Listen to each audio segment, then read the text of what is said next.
them, maybe, I don't know. And then when they run past me, and then turn around and charge me a second time, then I think there's even more, unless again, there's some very good explanation. What I quite often perceive myself, and I don't know in this particular case if this is true or not, is that there are instances where police officers make these kind of decisions where if they had been equipped with a more extensive skill set and had more things that they could do in their repertoire. Like, remember we had a guy who was like a Gracie black belt who became a police officer. Big, tall, like 6'5", 240 pound guy, you know. So that guy, if someone charged at him, he, with the skill set that he has, his ability to recognize how people are moving, his ability to see just his ability to look at people's body moving and then recognize what they're attempting to do is elevated. It gives him more capacity to think about, and then he has more tools in his toolbox. All right, you want to answer some questions here? Sure. Let's do it rapid fire. Okay. Someone says, Ice says, never become a cop. No problem. I'm not going to become a cop. Guns are everywhere. They're the downfall of America. Fuck it, a Second Amendment. It's outdated bullshit from 45 Lies. I don't think there's a conversation you and I had today that made me feel pretty good about the fact that I can own a firearm legally. For what it's worth. So I also like, as an individual, I am like, shit, yeah, I'm glad that that's how I feel at an individual level. But I also recognize that what would otherwise be assaults or aggravated assaults in America are quite often homicides. And the reason that they are the variable when you control for everything else, the fact that we have 400 million guns, it does matter. And I would argue that a certain degree of police violence, so a certain amount of times, and you can't show that. I mean, this is going to be impossible to show, but I suspect that there's a certain percentage of the time where police officers are in fear for their lives, and part of the reason they're in fear for their lives is because that they're so hyper aware that there are guns on every, like when I pulled someone over when I worked as a police officer, I saw guns almost. Sean, so if you work patrol in the area you worked, do you think it's fair to say you saw a gun every shift? You think that's fair? If you averaged it out over the course of your week, you saw at least one gun a shift? Depending on where you work, yes. Where you worked, fair. The beat you tended to work, yeah. So like, I was out looking for guns, and I found guns all the time, and not just illegal guns, but like it seemed like almost everyone was armed. And when you're doing your day-to-day business with the assumption that everyone is armed, you're going to be more likely to respond it makes sense to me. Yeah, it's one of those things where it's like, you know, if you're looking for it, you're probably going to find it, right? Yeah. I get it. I think it also, there's a flip side to that too, because, you know, I've had conversations with officers in other departments in different parts of the country where firearms aren't prominent. And like, you know, if you see a gun on duty once a year, you're like, holy cow, call XYZ, bring in the cavalry. I need an air unit. It's just an entirely different animal. Yeah. There's variability. You're not used to dealing with it. So, yeah. And I think, you know, the truth is too, like, both of the points that we just raised, they are tied together. They're woven in between one another, and you don't get one without the other. Unfortunately, you know, right or wrong, who knows? But there is some interesting evidence that there's this, they call it like a curvilinear relationship, that as an environment becomes more dangerous, that police officers it's perceived as a dangerous environment, and there's higher actual, statistically speaking, more crime in that area, that as the crime goes up, the level of police violence tends to go up to a certain point, and then it tends to go down. And the running hypothesis is that when you work in an environment where you're dealing with violent subjects all day, and you're dealing with these crazy calls and setting up perimeters, that you develop a more extensive skill set, and you're able to moderate your use of force at the higher levels. So it goes up, and then at the very end, it sort of comes back down. And It's like this, and I think that's the same relationship you're talking about right now. Sounds good. We got a spin-off podcast episode. All right. Split the proverbial baby and released a officer who wasn't directly involved in the use of force, his body camera, to try to show, because there was sources repeating that the individual was unarmed, he was doing nothing wrong, he was picking up a friend or at a family member's house, whatever, and that it just was, an unwarranted homicide. And then I would just say, in terms of you and I reviewing this, there are some aspects where tactically we thought maybe you could create some space, have a different outcome. But, we ultimately didn't know. There were some confines with the cinder block wall, positioning, the house. Phoenix PD had boxed the car in, which is good. Prevents a bad guy who, maybe wants to go mobile, like the guy in the last video, from actually doing that. So there was, some good aspects there, but really we didn't know. And there certainly, from the initial video camera footage, cell phone footage wasn't enough to see any sort of weapon or anything like that. Right. Did I miss anything? No, it was, and I think that was it. It was kind of like one where you said, okay, yeah, someone points a gun at you. Yeah. I mean, that's a lethal force encounter, but at the same time we both, I think, had some concerns that maybe, and who knows, that there were some things to be learned on the way. So let's take a look and see. And this will refresh everyone's memory.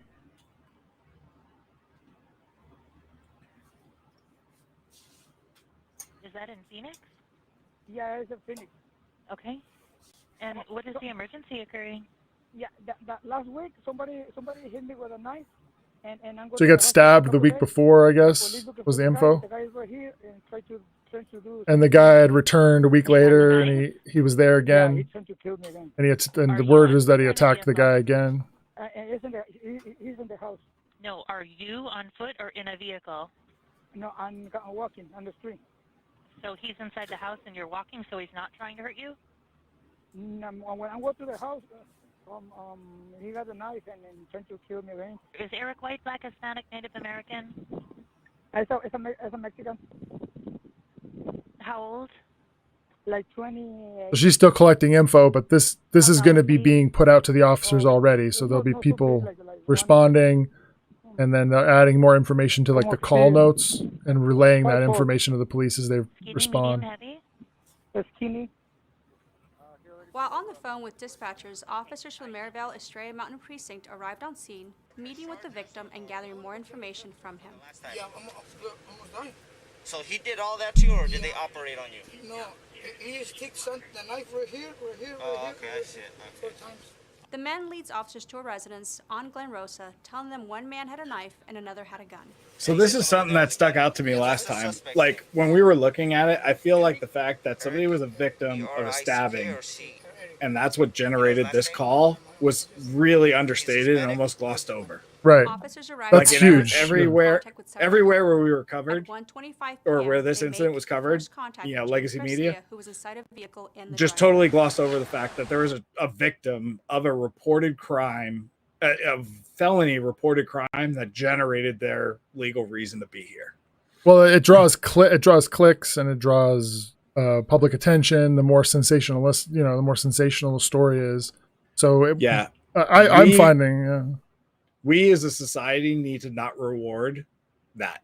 Yeah. Like if you're somebody who sits there and feels like the days of factual media are gone, don't reward that clickbait and let them being whatever institution is trying to report a certain narrative go the way of the dodo bird. Because the amount of unrest and distrust that it sows through all of our public institutions it's unsustainable. It's like dangerous. we can't function as a somewhat decent society if we're worrying about sticking to narratives. Yeah, especially absolutely. at the expense of facts. I was recently disappointed with one I saw in The Guardian where they're like, brutal officer brutally beats woman. And I'm like, oh man, this is going to be terrible. And I watched it and I was like, wow, this is not that at all. And then I watch these things, and there are lots of times. I mean, you've seen where I watch them, and I'm like, that's no good. I don't like that. That's jacked up. I need an explanation for that. And if I don't have a good explanation, that guy should be held accountable because we can't be doing that. Yeah. And that's where we come in, is that you and I are trying to equip people to think critically about that, and if it's appropriate or not, or what would be a flag to it, right? Because I totally agree with you. Like there's bad behavior that deserves to be, monitored and corrected, but that doesn't mean that it's all bad behavior. And if you have, those with the microphone and the ink sticking to a narrative at the expense of, the truth and the factual nuance, we're not going to come out better for that. So let's hold both accountable prudently if we can. Please. All right, let's roll here.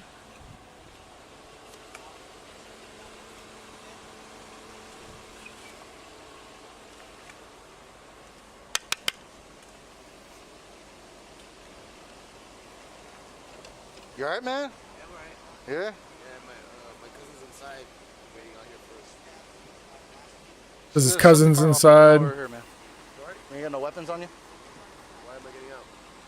Because we're doing an investigation here, and I don't want you sitting in the car while I'm talking to somebody, passed out. The conversation continues as the officer tries to convince Garcia to get out of the vehicle and over to a safe area. Put your hands on the wheel, man. Both hands on the wheel.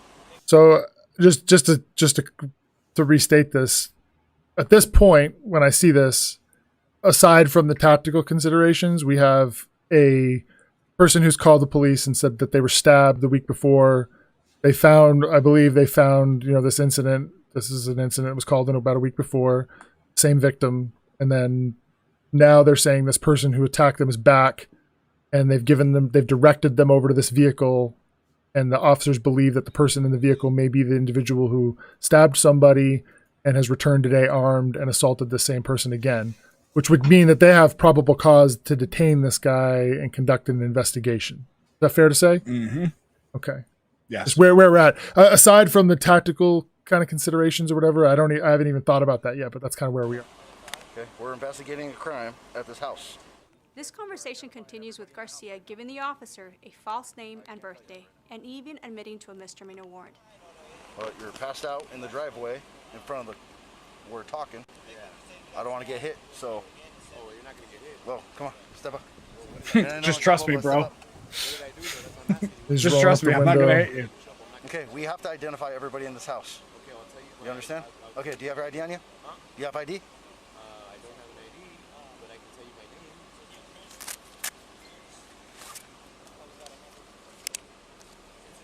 So at this point, that we need to identify everybody, right? I didn't hear the victim say. Did he say specifically the guy in the driver's seat of the Lexus? I don't know. I don't know if he did. It could be that he did, and this officer's not giving him that info yet. That he's a suspect. I don't know, but I don't know. Maybe he just said he's at the house and they see this guy. So let's say that's the case. So let's say that you're going to this house and you think that there's a suspect in the house, and you have a victim saying the guy went into the house. What do we have then in terms of getting this guy out of the vehicle, do you think? Yeah, I mean, at this point, right, like custody is certainly in or potential custody is in play, right? So he's trying to conduct an investigation to determine if the suspect for at least one, if not two felonies is present.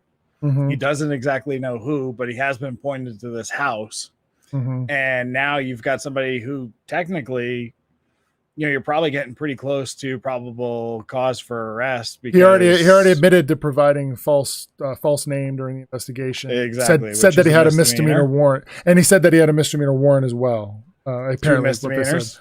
So so they have probable cause there. Even separate. So if they just approach this guy and were like, "Hey, who are you?" and he doesn't want to talk to them during the course of that conversation, they develop probable cause to arrest him for the misdemeanor, independent of the investigation regarding the knife or the stabbing. They can detain this guy, and I mean that's what I would do. I know I certainly wouldn't just let him leave because I don't know if he's the suspect. I don't know who he is. Yeah, and you can't get. Let's just say you in that moment believe the bad guy's in the house, but you don't know for sure. You can't reasonably start addressing whatever that situation is in regards to the residents, Right. until the driveway is secure. And now you've got somebody who rolls the window up halfway, is not compliant when you have a legal reason to be there. Mhm. And, you know, like, I think the officer probably could have, at least in hindsight, explained that a little bit better without necessarily giving away everything. Mhm. But nonetheless, I think he communicated it well enough to say that, yes, you know, I'm conducting an investigation. I need to know who's here before I can go and do XYZ. Yeah, and I think all that's fair. That's all fair. What's your last name? What's your first name? It's Garcia Salazar. First name is the same. No, he gave his name and said, "Oh, I'm sorry," and he's giving a different name. Take you to jail. Don't lie to me. Yep. So, So what's your name? You have like this shot. Okay, I don't care about a stupid misdemeanor ticket.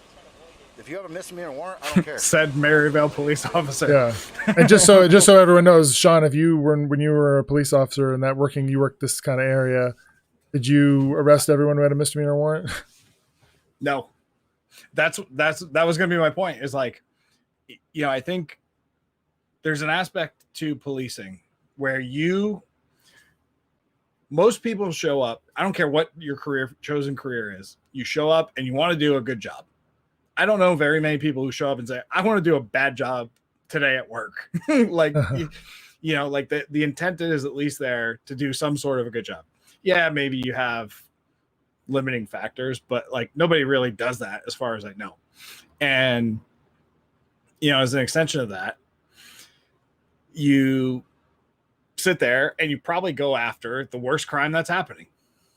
So if you live in beautiful XYZ suburb and generally nobody's committing any violent crimes, God bless you, it's awesome.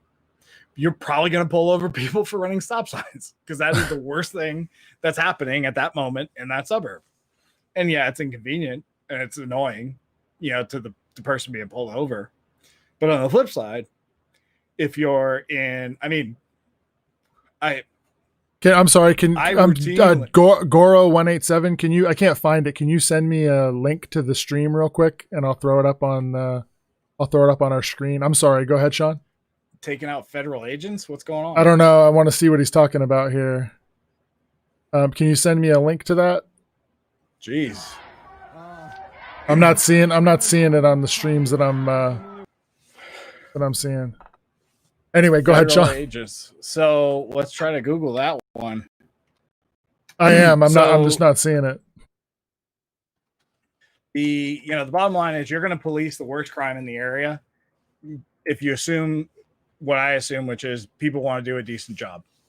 So routinely there was, if you're sitting there and there's a call for a homicide coming out and you got a guy who's got marijuana, even if it's a class 6 felony at that point in time, you're like, all right, throw the marijuana in the sewer, go on your way.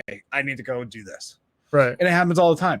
And I think it's inconsistent with the public's view of like asshole cops, right? Because like the asshole cop doesn't let the guy with marijuana throw it into the sewer, and destroy evidence, which is essentially what's happening there, and go about, that person's day so that he could go to it. So like, it's worth something. It's something worth keeping in perspective. Like we, as people want to do a decent job, police officers are no different. And, there's plenty of examples where, officers get wound up over a traffic stop, but it's probably one of the worst things that's happening at that moment. So, I just, this is a great example of that, where the officer's like, yeah, I don't even care about your misdemeanor. Just tell me who you are. Because like, if you're the murderer or the would-be murderer / aggravated assault, we just got, here we go. We just got fooled. Did we? Yeah, he sent a link, but it's to a clip from Batman. So anyway, all right. So there's no Batman running around Seattle or Portland. Anyway, it's a good prank. He had me all excited. for a Oh, minute. so hold on. I got a story for you. Okay. So another piece of feedback that I've gotten is we don't tell enough funny stories. So I'm gonna be a joker tonight. Okay. Okay, it won't be me So telling 30 it was not like me telling highly inappropriate stories that I wish I hadn't told. You're like, about. hey, I have a joke. I did this crime. No, It wasn't. No, it was totally like. Anyway, I shouldn't have told the story. I regret it. Anyway. You ever hear the expression, the more you stir it, the more it stinks, Tom? Yeah, definitely. That's me. So 36th Street, McDowell. I am driving. It's rush hour, 4 or 5 in the afternoon in the summer, hot as heck. And there's a call for like an injured person. And, 4 o'clock in the afternoon. I'll get through this quick so we could get back to go for it. This video. So I show up, and by the time I get there, the fire department's already there. So I roll up, and there's a middle-aged white male, clearly inebriated. Off what? I don't know, but I'm suspecting liquor because he smells like he's been drinking. And I'm trying to talk to him, which is a challenge because we've all talked to drunk people before. Yeah. No, that goes. So more or less, fortunately, there was like a good citizen who saw this whole thing go down. And as fire's trying to figure out what's going on from the drunk guy, which is a challenge, and I'm trying to figure out what's going on. They're trying to treat him medically. This good Samaritan comes up and is like, yeah, he was walking down the street, pushing his cart. And the little curve cut out like for a driveway, he lost his balance. He took 9 giant steps across the driveway and smashed his face on the cutout that was going up the other side of the driveway. Just face planted. Boom. Blood everywhere. Doesn't even know he's bleeding. So because he's so wasted. I'm like, okay. Oh, so wasted. No idea. Barely, fortunately, somebody was like, hey, I just wanted you to know because all right, fine. So I overhear fire, right? And fire at this point is like, hey, what do you want to do? You want to do the Batman? Yeah, do the Batman. I'm like, I go over. I'm like, you're supposed to be treating this guy medically, right? What are you talking about? They're like, oh, yeah. So we got like 5 or so, 6 different ways that we bandage individuals depending on the injury. It's just when we get bored. So we're gonna make the rookie give this guy the Batman. The Batman. I look over. They ran gauze across his forehead, crisscross across his eyes, down his cheeks. And then, like if you've got like a sprained or a broken finger and they're trying to like partially stabilize it, they have that like really tough foam. They took 2 of them, stuck them straight up, and wrapped the gauze around this poor bastard's head. So he looked like Batman? He looked like Batman. And like, all right, sir, you're good to go. Sent him on his way with his cart down McDowell Road. Like, poor fella. Poor guy. Like, and I'm like, everybody thinks like cops are dicks, but like Phoenix Fire just sent this drunk guy on his merry way, and he has no idea that he looks like Batman. People are asking him for help, shining lights up in the sky. It's like, did you hear the guy? I think you were on when this happened. I wasn't there, but someone responded to a call of someone walking a shopping cart, and when the officers rolled up on him, like the guy was suspicious, whatever, they rolled up on him and he spilt the shopping cart over, and there was a dead body in the shopping cart. Does that ring a bell? No. That's one. Kill my vibe. I had a good joke going there, Tom. Let's get back I'm sorry. I didn't interrupt the joke, did I? No, that's even. No, I just told another morbid story. Yeah. It's not funny when a body comes out of the shopping cart. Shopping cart. What's your second last name? Huh? What's your birthday? What's your birthday? All right. Well, this body language it's very clear, like something's major up. This is our guy, is what I'm thinking. Eventually, the sergeant on scene comes to tell Garcia. And someone just commented about having, I think it was, I'm sorry, I didn't give you credit for the comment. Someone made a comment about pulling the patrol car up to block him in so that he couldn't go mobile. Love it. Between those video clips, we see they came up and they pinned that Tahoe up there, and that makes that vehicle immobile, which, that's good. Yeah. he needs to get out of the crime scene. Is there a reason you're not getting out of the car? Well, right now, we've got reports that somebody was stabbed at this house, so we need to figure out who everybody is and whether or not you're involved in that.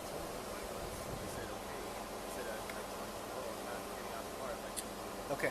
Well, because there's a stabbing at the house, we need to King get Kush, I think everybody out of here because this guy's turns wanted into for a shooting. I don't need you sitting there stabbing getting shot while we're from a shooting week and then before, blaming and then us. assaulting a guy again with a knife today. I think it's like people who kind of know each Mercedes other. is talking about the car and how he can't take the car and needs to get out. Okay, we got called out here because somebody was stabbed. So now this is a scene. I can't let stuff leave the scene, and I need to get everybody out of my scene. Right now, you're the only person that's still in my crime scene. You understand that? What's that? Well, there's going to be everybody in there is going to be getting out too. That's what we're trying to do right now. Is get everybody removed from the scene. I'm not getting out of the car.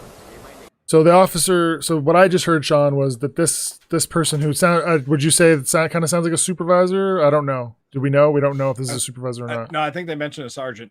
Okay, so it sounds like a supervisor, and he's saying like, "Hey, guy, you know, we need to clear everyone out of the scene and identify everyone. You're the last person here. We've gotten everyone out of the house. Like some time has gone past, and you're the last person, and we need you out of this vehicle so we can identify you and then send you on your way or whatever happens." Yeah. And this guy just said, "I'm not getting out of the car." Yep. So at this point, we have this guy's refusing to exit the vehicle. What are your thoughts? What are your thoughts right there? No, I'm just so legally, right? So you're at, depending on which crime you want to consider, or you're considering him a suspect on, which we don't have all of the facts. Bare minimum, you're at reasonable suspicion, if not probable cause, for either the misdemeanor warrant or, you know, the felony assault. So either way, he's not going anywhere. You have a legal reason to stop him. And he's, I mean, what would you say? Actively or passively resisting arrest at this point, right? Yeah. Like for whichever charge you want, you've probably got probable cause. You know, in Arizona, Sounds like they've got plenty of PC. Yeah, failure to provide an ID while operating a motor vehicle, which it sounds like this is running and he's in the driver's seat, which would be operating if I remember correctly. Like I think that for that statute it needs to be on the roadway. I think, but I don't know. Okay. I need to review the statute. Yeah, but it doesn't matter that he's lied about his name several times. Says he has a warrant. You have every reason you need to, and you were probably the reason why he got boxed in is because you were probably worried about him being a flight risk. Absolutely. So you've got all of that, and then him at least passively, if not actively, resisting arrest. And we don't have putting the window up. Right. We don't have any indication that he has a gun right now, do we? Has there been any indication that he has a gun yet? No, but there's no, there. So the original 911 caller, who's the victim from the prior aggravated assault, said there's an individual with a knife and another one with a gun. So the gun available, but we don't know. So we may think that's a possibility. Somebody has a weapon. Okay. Yeah. You don't know which one. And then it's a violent call that you're responding to, right? Mm-hmm. Violent felons commit violent crimes in various ways. So you prepare for the worst and hope for the best. Mm-hmm. But you're probably thinking gun, maybe I get lucky and it's a knife, which is good in this situation because he's in a car and he's confined. So when I see this right now, I'm thinking legally and as part of your investigation, it seems very reasonable to me that we're going to extract this person from the vehicle, identify them and charge them appropriately. We're going to try to do it as safely as we can. Now the question is how do we manage it tactically? Given the threat that we're facing, what are your initial thoughts? Like, how would you go about arresting this guy? Or do you have thoughts? I think we're right on the precipice here, right? Of what you and I talked about, where there's that slope. As soon as you step over that edge, it plays out in a way that we know. Mm-hmm. So it's an interesting point to ask the question. Like you probably still have some options here. Like you and I have hindsight being 2020, the firearm hasn't been presented yet. But what are you really going to do? Because, the reasonable use of force at this point too kind of limits you because you don't really know who he is exactly. Mm-hmm. So it's a really tough spot. to be in at this moment Yes. for all those reasons. I'm thinking that there needs to be some kind of plan. You have like some kind of arrest, some plan. I would think that it would involve continuing to call him out of the vehicle. I don't think we're going in there and ripping the door open yet. I don't think. Yeah, but you've get there. I think we heard, and this is the edited version. We've heard at least 2 or 3 commands to get out of the vehicle, and he's not doing it. What is your? I know at a certain point you've got to go up and just get him out. Like you got to get him out of the vehicle. Do you get a shield? Do you get more resources? Do you call out SAU and have them come set up and barricade this guy in and have them handle it? So SAU for the listeners is SWAT. Right. Let's think about that. Right. Phoenix is unique. They have a full-time SWAT team. Not every jurisdiction in the country has that. Sometimes it's a patrol guy with, a bunch of equipment in his car, and that's what he moonlights as. So it's not something that's available to everybody. But even then, you're talking about a lead time to get that out, those officers out there who may be more equipped to handle barricades. But and we're really diving into minutia here, but is SWAT going to turn out for this barricade, which is somebody in a structure refusing to leave that confines them in some way? It's tough. And the other thing too is you're already there, right? So in this moment, because you approached and you didn't know who he was, you've already taken the ground. And you're going to be resistant to giving up that ground. And it's going to be counterintuitive, especially because if he's got a gun, there's risk in conceding that ground to try to, get back to something else. So that gets factored into the whole mental equation too. So distance is your friend if it's a handgun, but you've got that 2-foot pony wall there that you got to, deal with. You've got other vehicles. I mean, he's still in control of the automobile. Yeah, you've got it backed in, but what if grandma's living in the garage and he decides to throw it in reverse like the guy, a couple of videos in Buena Park did? Now he barrels into the garage. You're trying to think about all those scenarios. And, there's also, remote. I think one of the big things. So for me, my initial thoughts are as soon as I think, barricade, I'm super conservative about this though. I'm thinking, okay, if we live in a world where we really are willing to dedicate the resources to resolve things as safely as possible, I want people who spend a considerable amount of time practicing vehicle extractions. So I would like guys who go and practice vehicle extractions on a regular basis because I think they're going to do a better job. There's less likely they're going to get hurt, and I think it's safer for the person that's being extracted. So 1 minute, right. Mama Jerry. But there's the competing interest, which is time and resources. So let's finish up. Let's keep Mama happy and play it. You're going to be removed from the vehicle if you don't get out of the car. Do you understand that? 11 minutes after his first contact with officers, Garcia rolls up the window. Less than 1 minute later, an officer notices Garcia has a gun. All right, now this is a barricade for me. Hey, what the fucking... Get your hand off the gun. Now I'm at barricade 100%. Officers ordered Garcia to drop the gun, but he refused. I say make a little distance, find better cover, get SAU rolling, get a helicopter overhead, Here's the entire get the neighbors out. The moment the officer notices the gun through the shooting from the body-worn camera on the first officer who fired his weapon. You got a barricade. You got a man with a gun inside of a vehicle. Hey, what the fucking... Get your hand off the gun. Get your hand off the fucking gun.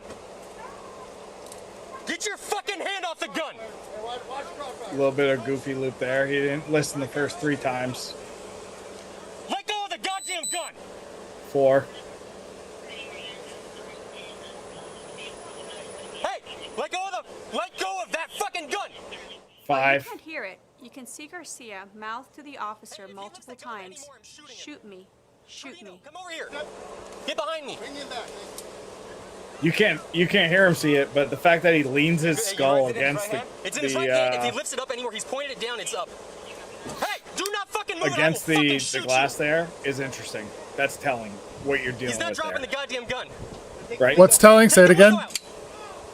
Suspect leaning his head against the windshield or the driver's window. Absolutely, yeah. not, Eddie, are you? All right. Get your hand off the fucking gun! Get your fucking hand off the gun! See that's where, like, if you can pause right there where you're looking down at the suspect on the, or I'm sorry, at the cop on the driver's window. This, to me, when you're talking about create space, that illustrates all the things I'm worried about if I'm in that guy's shoes. If you're in that officer's like shoes, yeah, like maybe it crosses your mind, right? But you're probably thinking a couple things. One, I can see the gun here. I'm drawn out, and I at least know what he's doing. And if he's trying to hurt me or himself, I can see it better from here. Oh, wait, let me create space.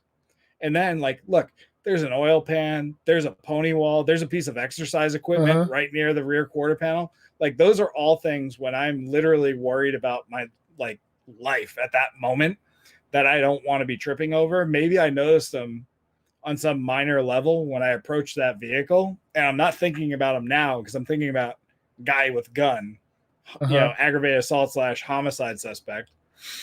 And I'm dealing with that, but like it's tucked back there. I just don't know how reasonable it is to create that space at this moment. I think I disagree. I disagree. I see your points. Like I see, like there's the wall, there's the wall, there's the exercise equipment. You have the drop on this guy, right? So you have the drop on him right now. You got an angle on him. You got your gun on him.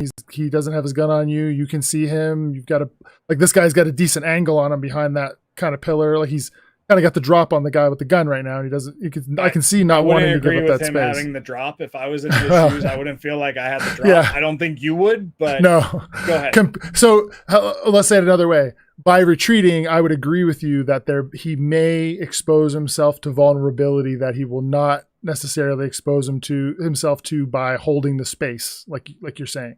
Yeah, I wouldn't like it, but it would feel like the lesser of the evils, given where I found myself. See, I would say that when I see the expression of suicide, like the suicidal expression, and that the conversation I've had with this guy so far, I'm interpreting this as somebody who doesn't want to get out of the car and now want to die. And by me putting pressure on this situation, I'm gonna help bring it to a boil, or bring it to may help bring it to a conclusion. So I need to compete. Or he's alpha dogging you. Or he's alpha dogging me. Or he's alpha dogging you. You say, "Go ahead, fucking shoot me." Try. Sure. And we don't know. Right. What I would say is that rather than being by that vehicle in that position and having my partners in that position where he can, I can shoot him and he can still get rounds off on me. So I'm exposing myself to that risk. I may need to put myself in a vulnerable position to extricate myself. I would get someone to provide cover, start bounding your way back from the vehicle, get rifle coverage. I would be trying to manage decoupling these two entities, because when they come together like this, it's going to end. But I also recognize your tactical. Yeah, I hear you. I haven't seen a way that I would feel safe with that trade-off, right? Because there's a trade-off to decoupling. I don't know that I would have personally taken it. I may not like it that I was there, but I don't know that I would take the trade-off to decouple, all things considered. But that's why you and I are doing this, is because we're going to have different takes on it. Yeah, and that's the thing, is it doesn't matter what you and I think now. It matters what a reasonable officer. It matters what a reasonable. It matters what a reasonable officer would have felt in that moment. And for both of those outcomes, like decoupling or holding your ground, are both reasonable decisions to make. Yeah. So tie it up real quick, right? So Graham v. Connor, objectively reasonable standard. The reasonableness of a particular use of force must be judged from the perspective of a reasonable officer, comparable trained and experience, rather than 20/20 hindsight. And you're examining under the severity of the crime, whether or not the suspect's resisting or attempting to flee, and ultimately the threat posed by the suspect to either officer safety or the public, which once that gun comes out, you're pretty much at 100% on all those, right? You're investigating a violent felon. He is certainly resisting, if not attempting to flee by putting the window up. And he's an immediate threat as soon as the gun comes out after you've had conversations with him. So like you're there. Yeah, you're there. You're there legally. You're there probably policy wise. I think of these as 3 levels of 3 levels. So you have the legal restrictions that are placed on police officers by the Constitution, by laws, and then you have policy implications that restrict officer behavior. And then there are moral implications where you need to say, is this something I want to do because do I want to end up having to shoot somebody, or was there something different I could do? And there's an ethical component, and and also, I'm not saying that I'm just saying that everyone has to live with the decision they make. So let's get back to it before we. Could he have broke the window first, Sean? You want to answer that while we play it? That's you're getting close to that point, but as soon as the gun comes out, you're not thinking break the window because it means that your attention and hands are doing other things. Hey, if he lifts that gun up anymore, I'm shooting him. Trudino, come over here. Get behind me. Is it in his right hand? It's in his right hand. If he lifts it up anymore, he's pointed it down, it's up. Hey, do not fucking move it. I will fucking shoot you. He's not dropping the goddamn gun. Take the window. Take the window out. Okay, and it from that it looks like when the guy broke the window on the other side, then the guy started shooting. I'm assuming that he leveled the. We'll hear that, I guess. If what the explanation was, he leveled the gun there. I'm assuming. I think that's what happened. Is the rear window broke, so they breached that rear right window, and he brought the gun up, and that's what prompted the officers on the, driver's side to start shooting. And that's what I was worried about with a breach or an extrication, is pushing it to that thing. But I think he broke the front passenger window. But I don't know. Or maybe it was the back. I don't know. No, the front window was... Yeah, he broke the front window. With the gun. Back up. Let me see your hands. Let me see your hands. Get your fucking hand off the gun. Get your hand off the gun. Watch crossfire. Where's the gun at? It's in his lap. He just let go of it. Can we retrieve the gun and get him out and get him to fire? Hey, let me glove up. Let me glove up. And this is the portion Phoenix released previously. Yeah, which is the person who wasn't involved in the shooting. Yeah. That's pretty much it. Any final thoughts? I think I've already said my opinions on this one. Well, you got any final thoughts? No, I think we hit it. All right, we got another one here. We got any questions up here besides people saying that people are spreading disease based on their political parties? We got some stuff about overseas stuff. We got, All right, let's go on to the next one here. All right, this is a short one. This is one we actually saw, Sean, as well, where the guy charges the officer with the knife, and this is from another angle.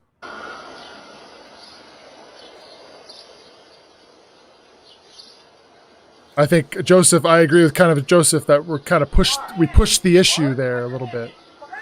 But that's, again, honest people can disagree. Drop your weapon. Drop it. He's still approaching. I hear more officers coming.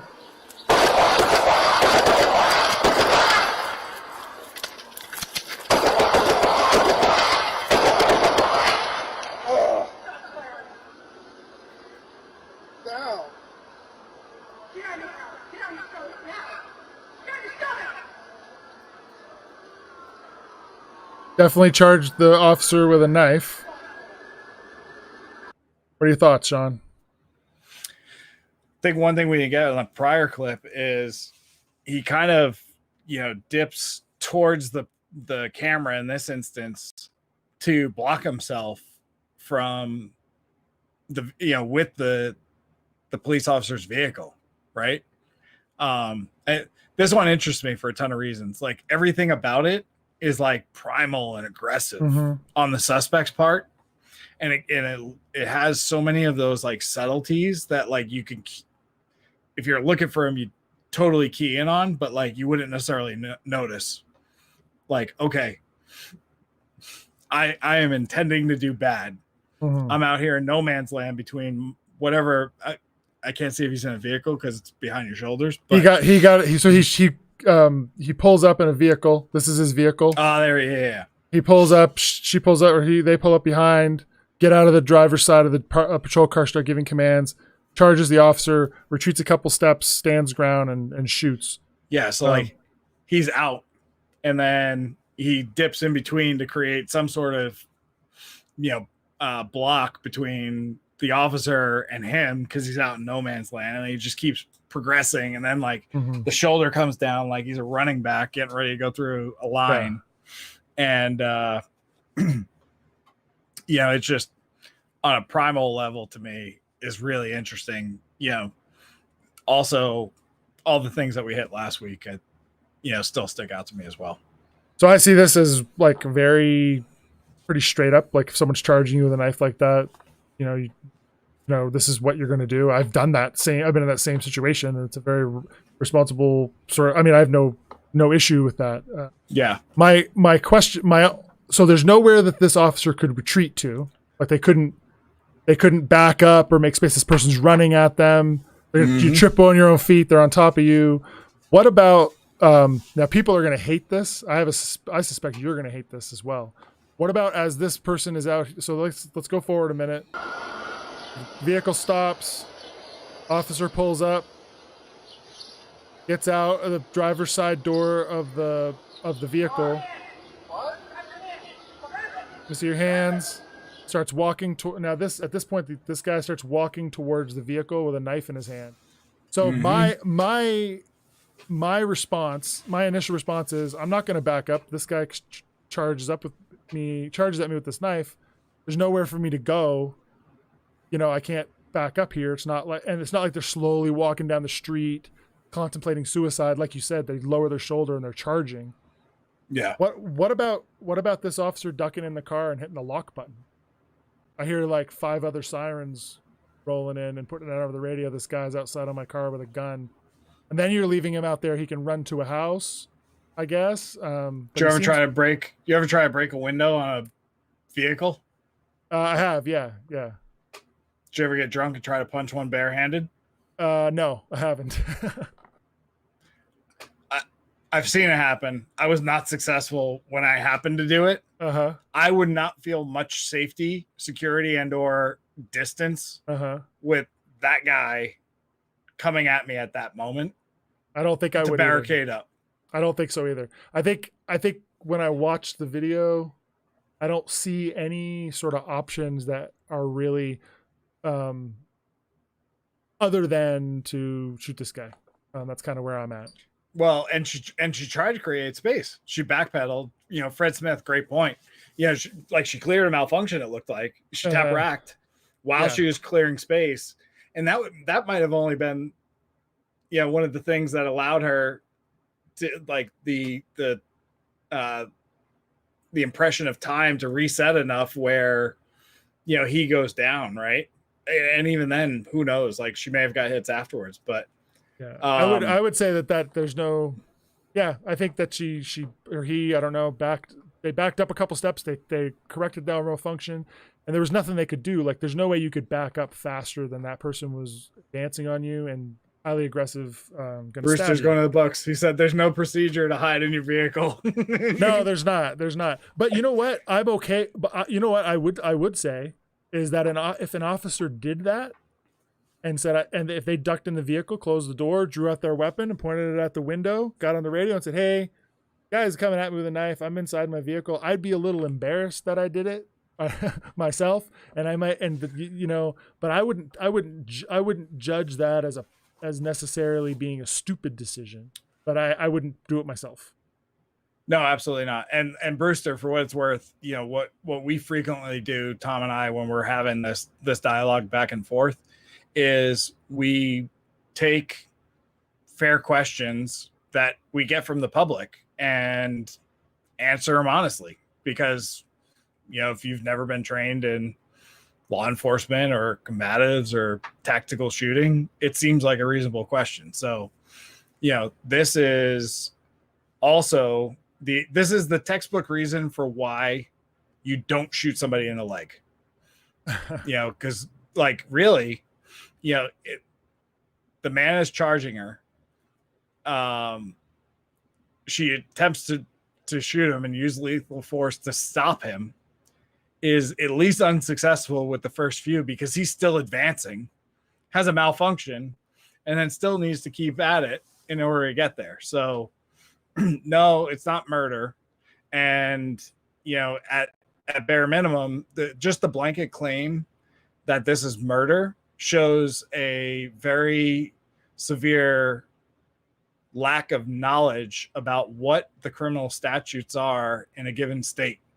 Most states have statutes that allow individuals to protect themselves from serious bodily harm, which is exactly what this officer is being subjected to when a man is barreling towards her and ignoring her commands to stop and drop a knife and try to stab and he has the tactical advantage. Yeah. So like, you know, this isn't kindergarten. You don't have to wait for somebody to stab you until, you know, that's not how our laws were written. That's not the real world that every officer is trained and lives in. So yeah, and if you've it is never a had justifiable use of force. Yeah, and if you have somebody run at you with a knife trying to stab you to death, and have that experience, and then come back and say that it would be reasonable that it's murder if you shot the person, then I might listen to say, but I don't think you can really understand the fear and panic that would be involved in a situation like that unless you've Stanley, keep commenting because I'm liking this right now, right? So she has sights, she can aim. I would venture to say that an officer who recognized the malfunction that quickly and cleared it was probably trying to use her sights the entire encounter. I'm making a bit of a leap there because I don't know, and it's very common under stress. The front side, at least. Bare minimum, she was using the sight that she needed in order to get there, and was unsuccessful. And she was probably aiming center mass. So a committed felon at this point, you know, was undeterred. Like he kept moving forward when she shot at him. Like what's pepper spray or a baton going to do? Like literally he was undeterred by all of it, you know, by somebody shooting at her or at him. And he may have been hit. We don't know. He might have been hit and kept coming. This is a committed violent felon at that moment.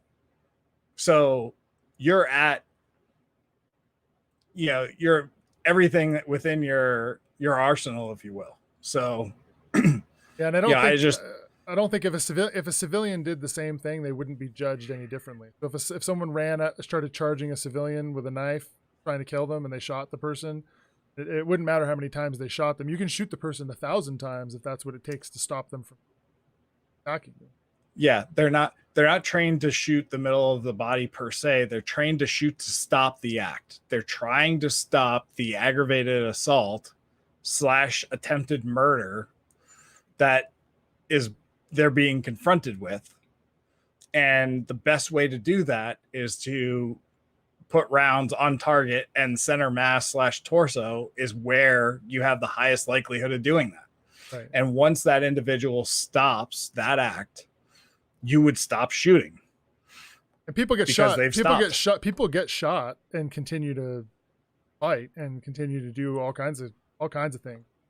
Even shooting someone center mass isn't going to necessarily stop them, but it's you get the best chance of hitting them and the best chance of stopping the attack. You got any questions, or do you want to head on to this and watch our guy in New York again? Is he going to be better than the first time? Is this like the redo? We can skip through his introduction, maybe. Let's see what he has to say. Footage, audio events that led up to the incident.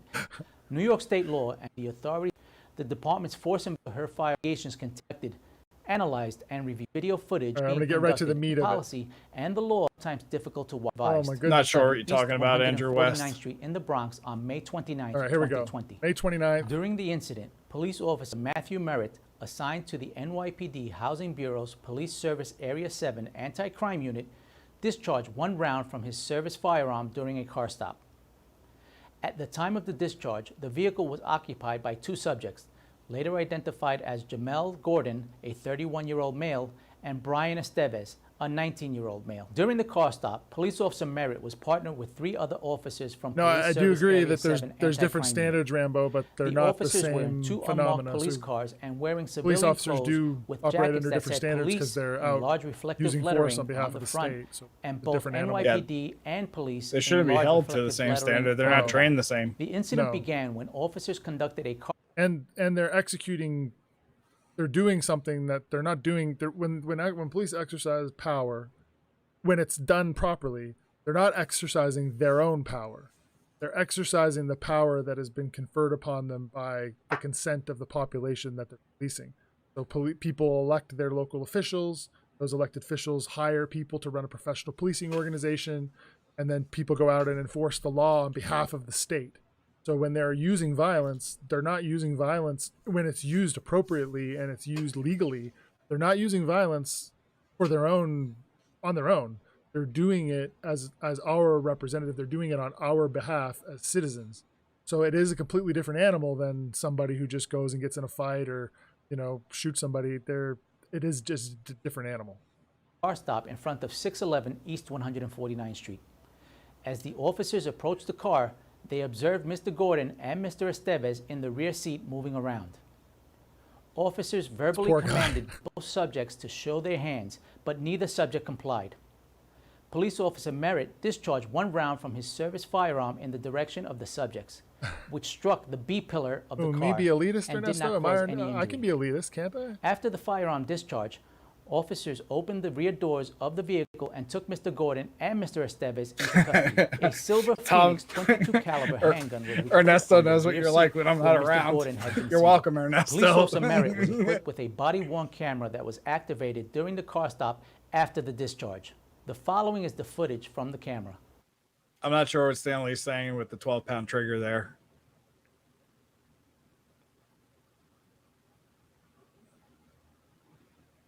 Do I look like a ghost right now again?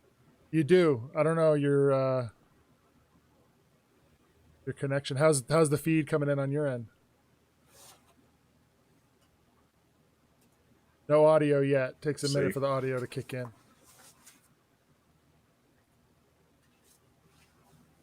Are you just very New nervous? max You feel headroom. pain anywhere? My heart just beats. Would you have pain anywhere else in your body? Copy. Sit him up. Sit up. Sit up. Get on the sidewalk, bro. Sit up. Put your feet up.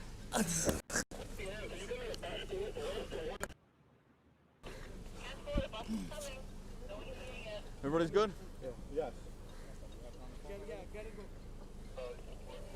I think Ernesto Lieutenant was Mark calling me Herman, an economist, assigned as the Housing which is Bureau's like the worst Police thing you can Service call Area someone as far 7 as I'm patrol supervisor was in uniform and also equipped with a body-worn What's camera wrong at with the being an time of the economist? incident. I don't like economists. Although Lieutenant Herman was in his vehicle at the They're time of the dangerous. discharge, They're dangerous. audio of the discharge was captured on his body-worn camera. This is The ridiculous. following is the footage from the camera. What about the Obamacare creator? Oh, disaster. Absolutely. He's an economist, though. Yeah, I think Obamacare is a disaster. All right. I'm not gonna let you dig a hole any deeper before everybody in the feed starts talking about how you're an instrument of the whatever. No, I think it was a disaster. Ridiculous. Obamacare. Thanks for participating, Ernesto. I'm enjoying. All right, Black Honda Accord. Go right. Great car. Can't go wrong with a Honda. Reliability. Oh, what is that? Is that a gunshot? Sounded like it. All right, so you're gonna be assed up here. You're hearing gunshots. Get down. Get down. Get down. I'm Uber driver. I'm Uber driver. I'm Uber driver. I'm Uber driver. I'm Uber driver. Something I'm sure you hear a lot nowadays. Dude, I had a Domino's driver. I had a call for a Domino's driver that was stabbed over $17. Like, what the Hold fuck? him. Hold him. I'm Uber driver. I'm Uber driver. Fucking move. The officers determined that Mr. Gordon and Mr. Estevez were not injured Exactly, as a result Stanley. of the firearm discharge. Despite the subjects having no physical injuries, And they were, in officers fact, called for Uber medical drivers. assistance for Mr. Gordon, who appeared to be suffering from a panic attack. Mr. Gordon was transported by ambulance to Lincoln Medical Center. I'm confused about what where he was happened treated here. and released. Do you know what the hell happened here, He Sean? and Mr. Estevez were charged with criminal possession They of a need to loaded hire firearm.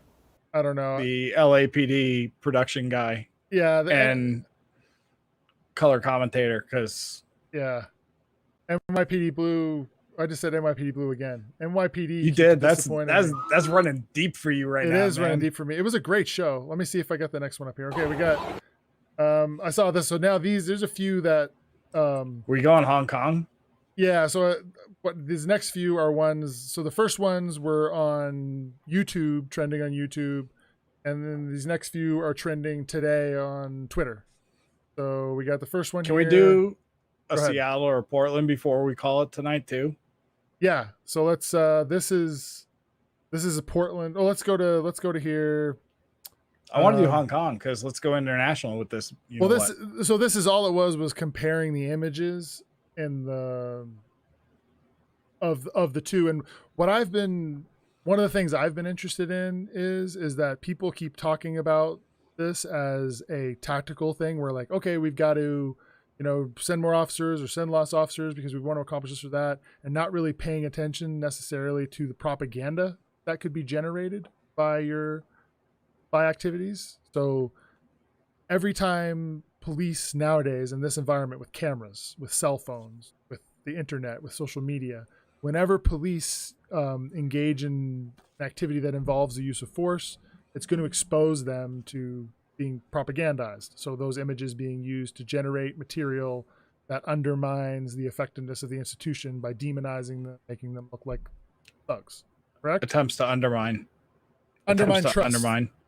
Attempts to undermine trust. Well, I think it's more than attempts. I think it does undermine trust amongst a significant portion of the population. I think we're seeing that, and I think that's one of the reasons we're seeing these elevated homicide rates is and I think there's a lot of evidence. So there's very few things that we know and we can say with some certainty about crime. And a few of those things are like age is related to crime. So like there's certain ages where people are just far more likely to engage in crime. We know that sex for certain crimes, like men are more violent. You know what I mean? That's just kind of like we show that over and over and over again.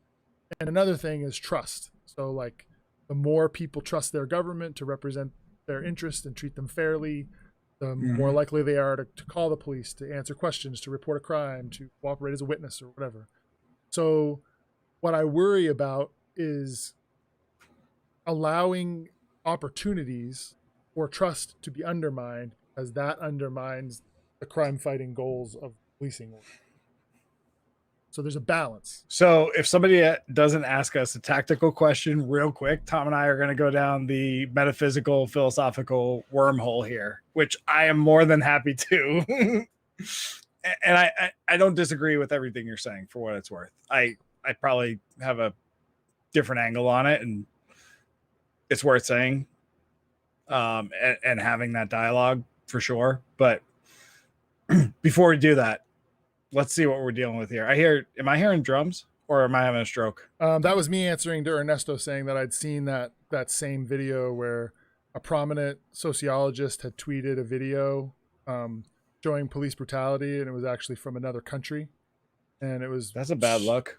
Yeah, it was shared a bunch of times by people that were, when I first saw it, I was like, "Oh, what is this?" So I asked, I was like, "Hey, where's this from?" By the person that posted it, and then someone responded, and I thought it was irresponsible to share a video and attribute it to police violence in the United States without thoroughly investigating. Deal. All right, let's look at this comparison. Go ahead. So because I do hear what you're saying about the perception of the response. Yeah, right? I mean, like, when you're risking legitimacy every time you. I mean, it's just like if we're in Afghanistan, if we engage the Taliban, we have things to weigh. We can kill Taliban and achieve goals which are maybe legitimate. Okay, that makes sense in the mission. Blah blah blah. But then you also have to think, okay, well, are there going to be casualties? What are those casualties going to mean in terms of public opinion in the country? Same thing that happened in Vietnam. Like the American Army was doing a fantastic job of killing Viet Cong. I mean, I mean, if you by numbers, they were winning the war in every measure, but by winning the war, they were losing the war. So I just worry that we need to get stuff. So here we have the two comparisons. This is not me making this is what's on Twitter. Yeah, I agree, Ernesto, is obviously.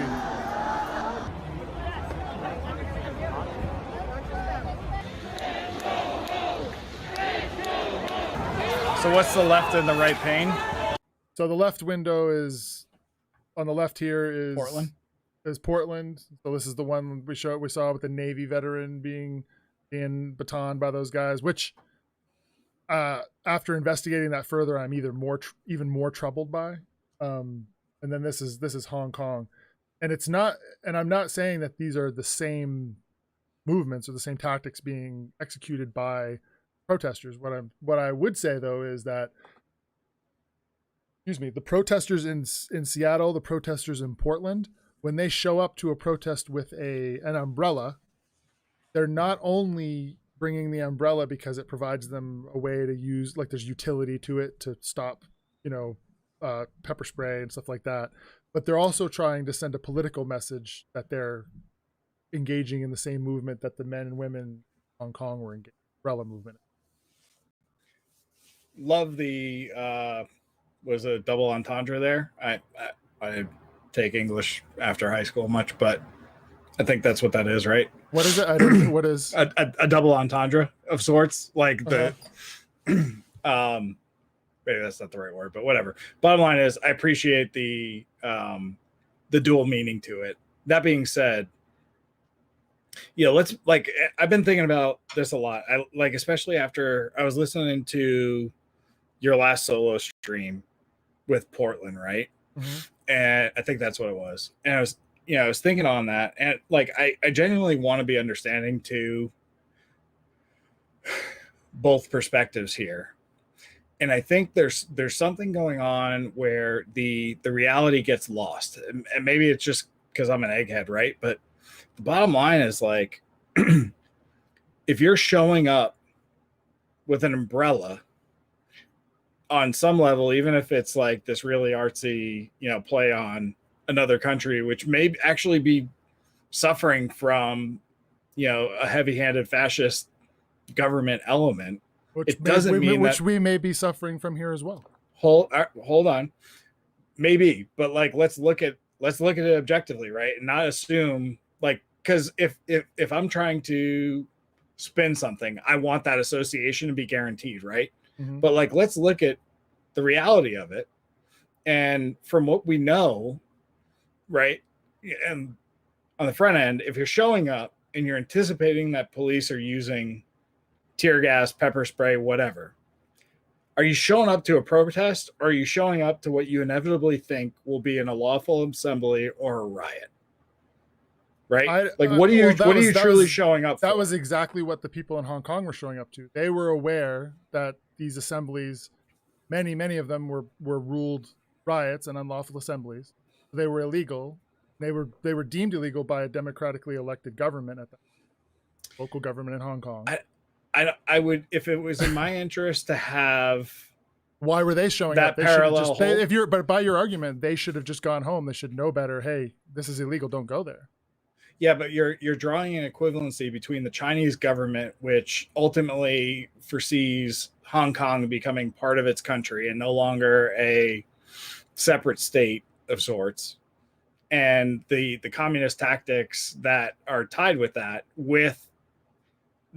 based off of the optics of them appearing similar. And I just, with what's going on in Portland, I think there's a lot of leaps that you need to make to get there, and I don't think the moral equivalency on its own holds. This man here, this individual, is an American citizen, was not assaulting those police officers, even if he was. So there's a long tradition in America of civil disobedience, which primarily takes the form of assembling unlawfully. So when the state says you're no longer allowed to assemble here, you're not allowed. What here. are we talking about? Are we talking about dumping tea in the No, I'm talking Boston about Harbor? I'm talking about what's happening right there with this man in Seattle or in Portland who was told that he wasn't allowed to be there.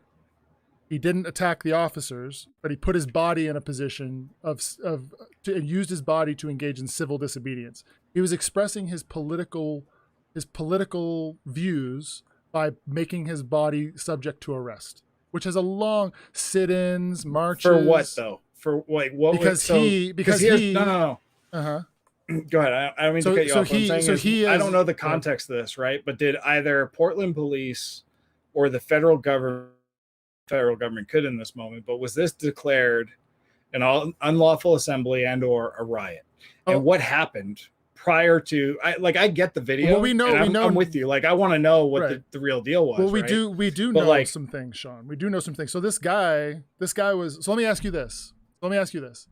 So if an agency delivered 5 baton strikes to a guy and unloaded half a canister of Mark, whatever it is, into his face, and this video were released, and that agency had any kind of evidence that he had committed something that would justify that level of force, because we can both agree that unlawful assembly, even if this has been declared a riot and everyone's been told they need to vacate the area or they're subject to arrest, standing there and yelling at the police does not warrant being hit with a baton a bunch of times.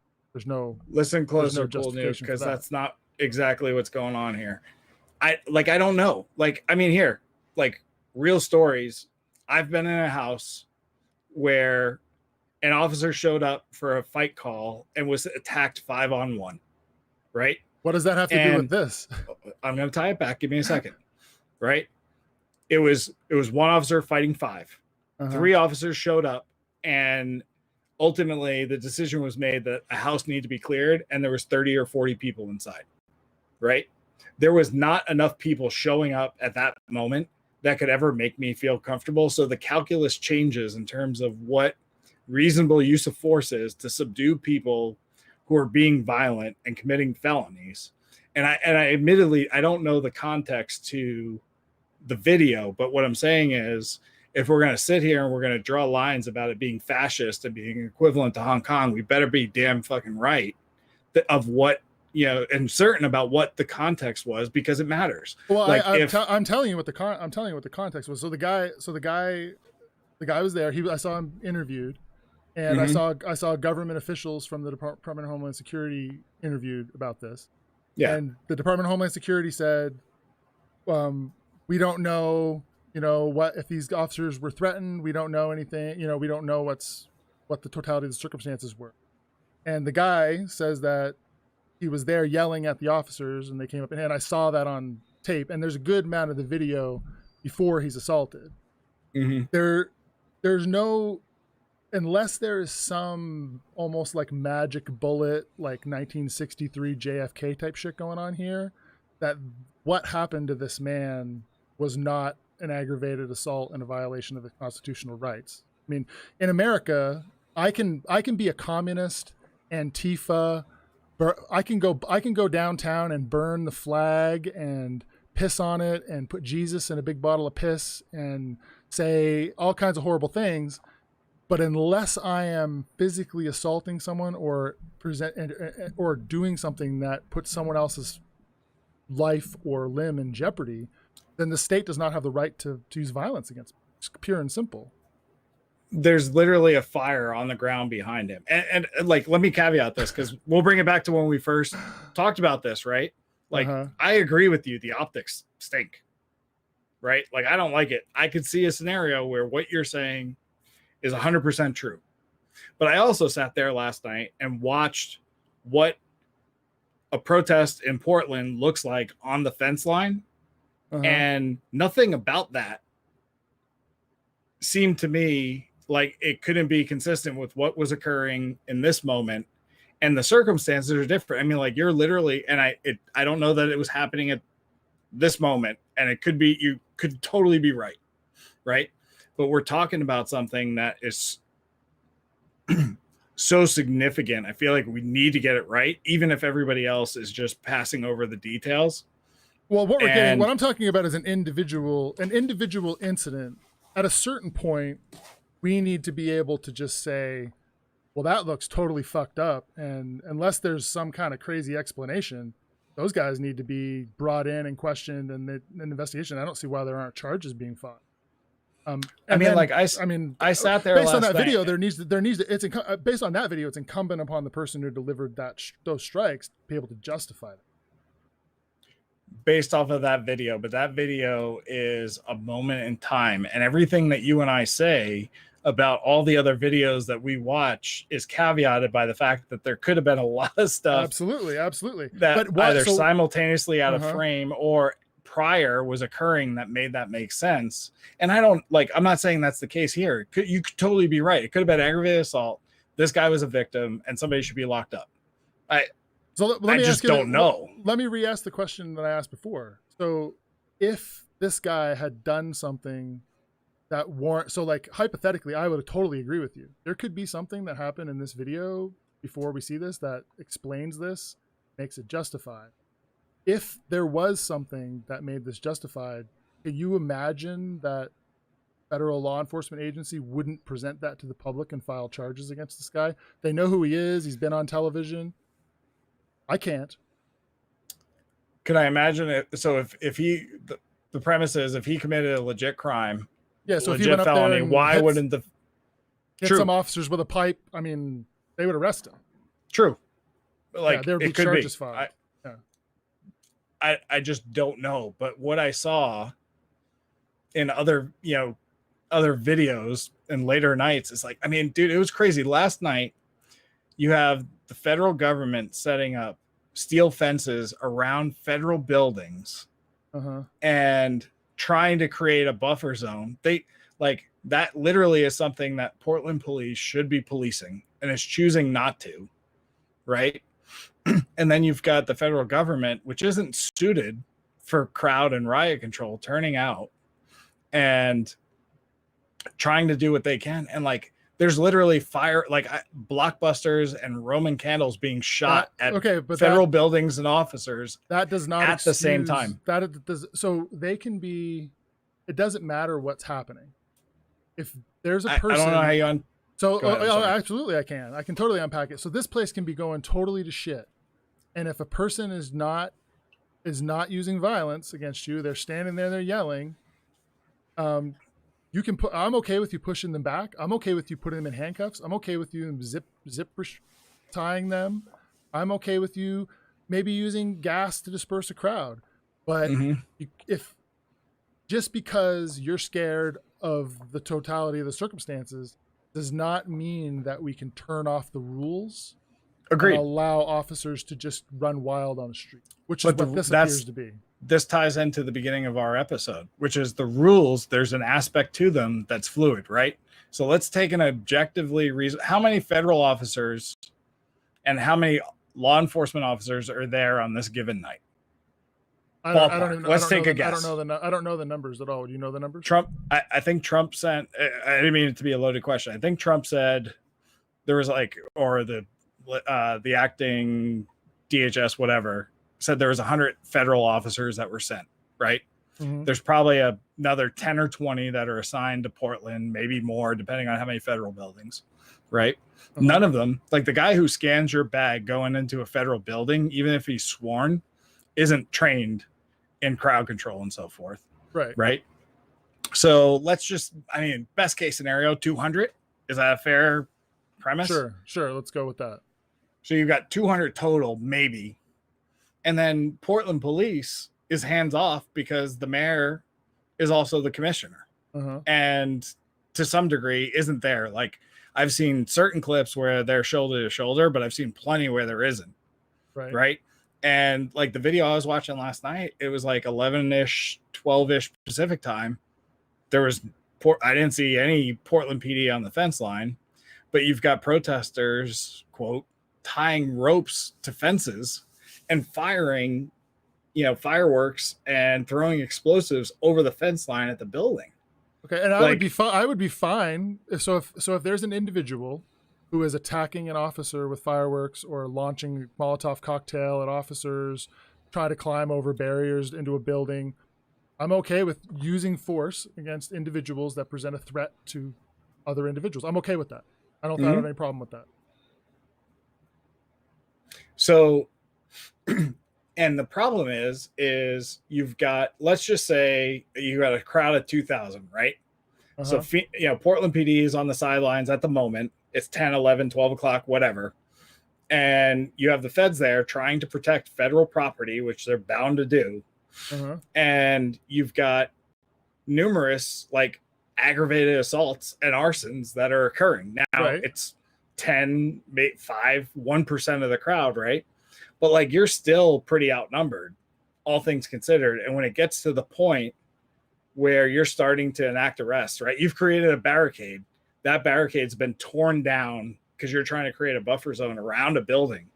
Like, if I'm in that person's shoes, that officer's shoes, like, I'm not really feeling good about my circumstances at that moment because there's 100 or 200 of us. There's a handful inside who are protecting property. There's a handful on another fence line who are protecting XYZ because there's literally, 20 to 1.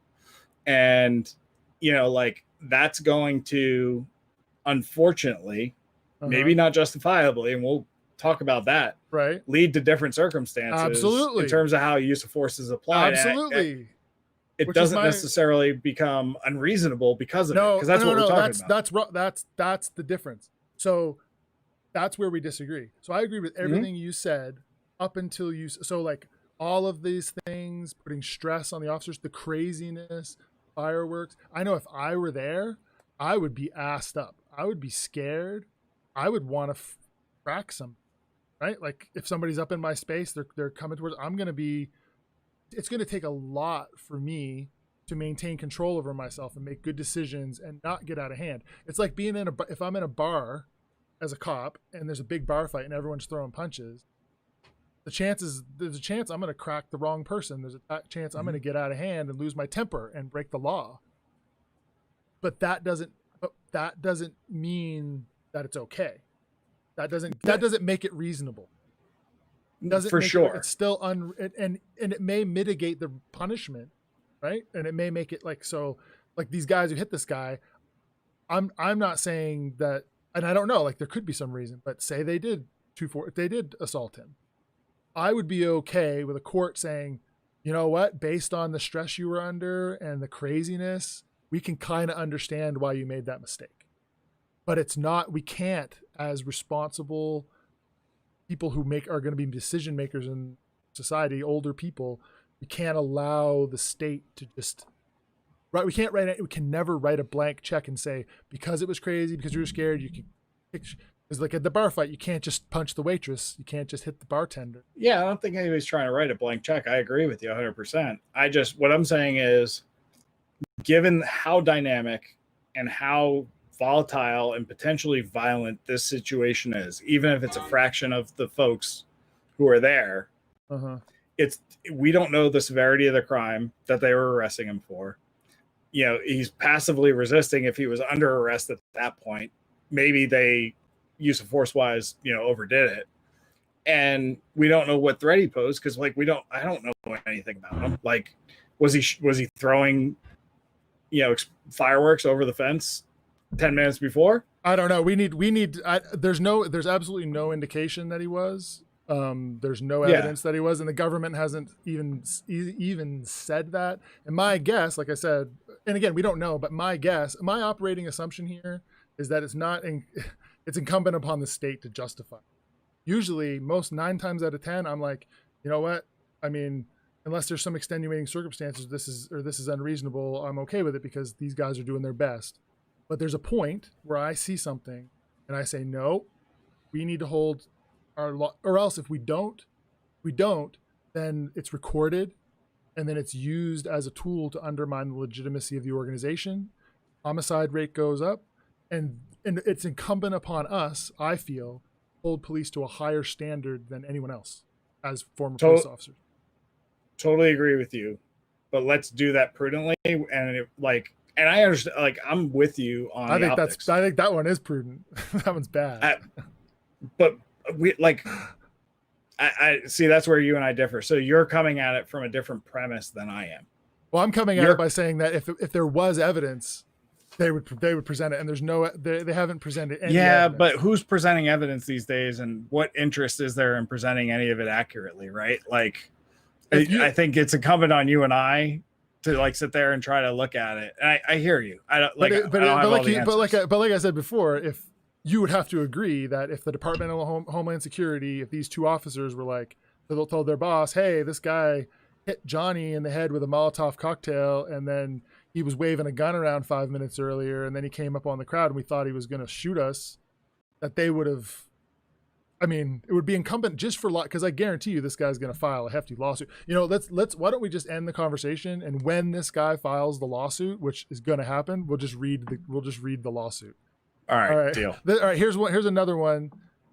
This is also in this is in Portland, and this is like it's called Arrest with Flowers.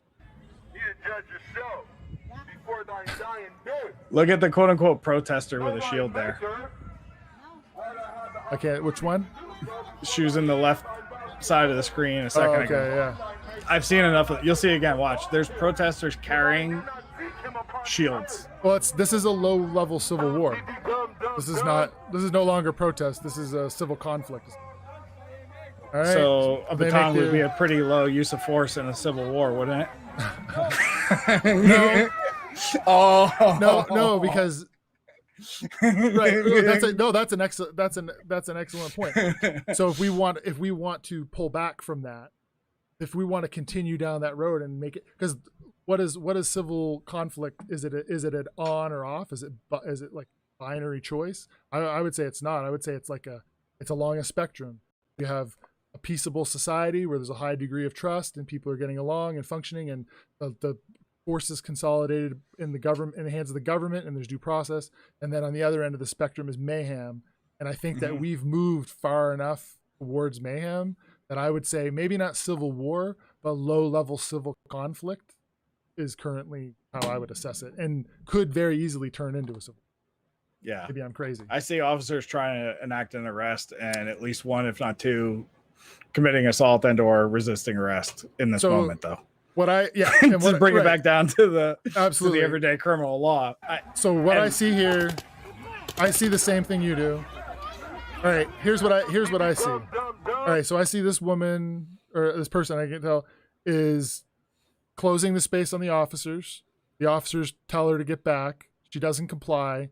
They make space, and she crowds the space again, and they make a decision that they're going to enact an arrest. I see two people, it looks like, who secure this person by the arms and drag them behind other officers, create a wall, and then take that person into custody. And what I recognize is a tactic that I was trained on, and that I recognize as a legitimate technique for effecting an arrest and trying to do it in a safe and effective manner. That's what I see. Real quick, and then let's get into it. The video. Can you and I, is it fair and is it impactful and worthwhile for any Portland or Seattle or any protest video for us to try to find a timestamp and whether or not it was declared unlawful and or a riot before we talk about it? I think that if a person is being arrested for being present, so only in establishing whether or not probable cause for the arrest existed. So if it's been declared a riot and they're using that to establish their probable cause, then I would say, yeah, it matters. But in terms of the level, so it may slightly influence the level of force that you use, but I would still argue that it needs to be tightly coupled to the level of force that you are at risk of. So like in this case, this particular person, I don't think they present a real serious danger to these officers. You know what I mean? Like they're engaging in civil disobedience, and they're closing their space. They're committing a felony if it was declared a riot. Sure, that's why I'm saying it. Yeah, so I'm good with them. I'm good with their arresting it, even if it hadn't been declared a riot. I'm okay with them arresting it because they gave her a warning to stay back, and she keeps approaching them. And I believe that this is a lawful order that they gave, and they can detain. But I would say at the same time that I don't feel as though that she represents like some kind of existential threat to their safety. So Yeah, which is like the idea. Like if you're doing it for the cameras and you're holding a bouquet. Yeah, she's trying to make a statement, and she breaks the law, and then the officers decide they communicate it to one another, and then they use a tactic that, and the reason they feel they develop that little wall of officers is so that other people can't get involved in the fight, right? And what they're trying to do is identify instigators, and then remove them from the situation. And I like, and it does look like she kind of pushes them maybe. But I think there's plenty of PC for arrest, and I really like the fact that I recognize that's what I'm asking, Sean. Like, I want to see them using tactics to achieve a legitimate objective, which they appear to be doing here. Okay, so timestamps and when it was declared a riot for everyone that we look at. We have agreement. Yeah, if we can do it reasonably without being a time suck. If we can, that's going to be. I'll let you do that. Okay. Because it's going to be hard. Well, it's going to be hard to do for most of them because it's just people posting it on. How about this? How about we just operate under the assumption that it's been declared an unlawful assembly or a riot, and that people can be arrested on a felony charge for just being there. I'm okay with doing that. Because I think the rules would still pretty much be the same.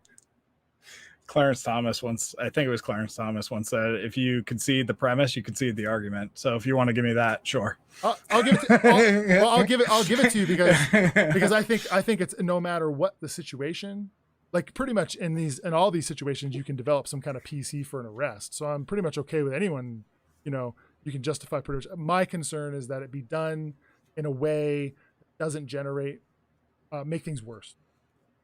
I hear you. All right, so let's see what I'm talking about. So she goes up, closes their space. She extends the flowers. So I don't think she pushes them. They make a decision. This person tries to intervene.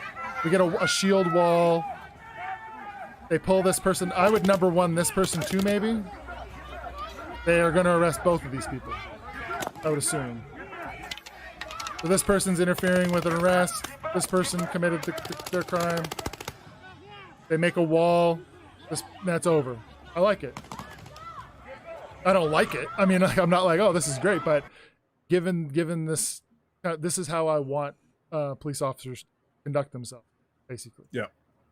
Got another. I wouldn't necessarily assume that because somebody's in the streets late at night that it's automatically peaceful protest. No. For what it's worth. I'm not either. I'm just saying I'm willing to concede that, just because. No. Somebody commented that though, so I'm sharing that. Like, and that's why I was harping on. So based off of events, the police can declare an unlawful assembly and or riot, and there's legal definitions for both of those. Right. At which point your right to express free speech and assemble is restricted. Restricted. You can't You're be no in that longer space. yes. And from that point on, depending on what this is not for you. I know you get this, Tom. I'm sharing it for everybody because this is an important way to look at these videos. From that point on, you potentially, by remaining there after you've been given, they put helicopters over the crowd, with a giant microphone and speaker, and say, "It is now illegal for you to be here. This is an unlawful assembly. Leave the area immediately." Or you'll be arrested. You're subject to arrest. Yes. A reasonable person, the accountant who doesn't like what he's seeing on the news, who shows up, chances are he's like, all right, I got to be at work tomorrow. So I don't like how this is going. Probably time for me to get out of here. But we also reasonable. Yeah. But we reasonable also, person. I would disagree on that because so let's say I live in Portland and I'm a 50-year or say I'm a 20-year-old person who disagrees with whatever thing is happening in Portland, and I go there and I hear the announcement and I know that I'm subject to arrest, and I say, you know what, I want to be arrested, and I walk up to the police lines and I extend flowers and close their space. I'm okay with that person doing it and being arrested and being presented before a magistrate, because I think that form of civil disobedience is so important to protect and create. People who are doing it are just as deserving of protection as somebody who's not breaking. But they're breaking the law by doing it if it's declared unlawful assembly. So they're breaking the law. They're still should be protected by the police while they're doing it. Still incumbent upon the state to protect you, even if you're committing a crime, unless you're placing someone in danger. So the only time you can use force is to protect yourself or another individual. The person just being there and breaking the law by being there, just that status offense in and of itself, we can't allow people to be subject to violence for expressing their opinions through that form of civil disobedience. Because today we may disagree with Black Lives Matter or whatever movement it is, but in 10 years, in 15 years, and 100 years, our grandchildren could have, this may very well be the thing that 100 years from they look back and say, you and I were all wrong about this. We don't know. So we want to create a society where people express themselves up to, and I would argue, including civil disobedience that has been deemed illegal, sitting at a lunch counter, showing up at a place that's been declared a riot and refusing to leave and being arrested and using your body as a political statement. You shouldn't be assaulted by the state for doing that. You said civil disobedience, that's a misdemeanor. I mean, correct me if I'm wrong, but isn't civil disobedience the exclusion of a crime? Isn't that why it's civil and disobedient as opposed to? So correct me if I'm wrong. No, in the South, it could be like in the South during the civil rights movement, there were like crimes that have been, Yeah, we're not talking about drinking from water fountains. You're not supposed to. I'm talking about a protest where that has been deemed a riot and the crowd should disperse and the police come out and they sick dogs on people and spray them with water hoses. And the people that are staying there and being bitten by dogs knew that it was illegal for them to be there, but they were willing to expose themselves to arrest and possibly state violence to make a political statement. And I would argue that unless a person presents a threat to another individual, they're being violent or doing something that could cause harm, like throwing a Molotov cocktail, setting off fireworks and lasing them with a laser. They're not doing something like that. If they're just there and want to be disobedient and they're willing to be subject to arrest, then I don't see how you can justify using violence. I can go up and put them in handcuffs, take them to a magistrate. That's what they want. I don't think so. Normally, I mean, real quick, I want to touch on something. So who there was a question Thomas asked about who declares it an unlawful assembly.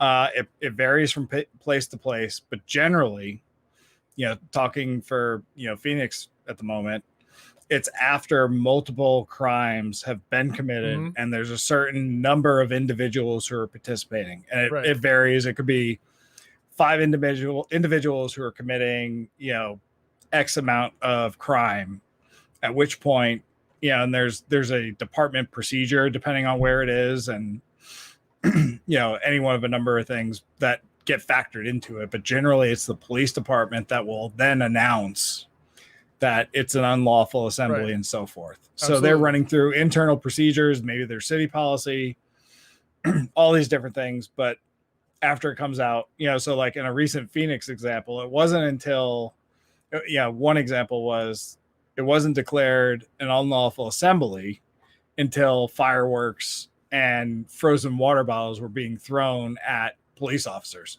which is aggravated assault. If I get hit in the head with a frozen water frozen water bottle, I could be sent to the hospital and potentially get a life-threatening cranial injury. So like, absolutely, that's all that matters at that point, right? Which,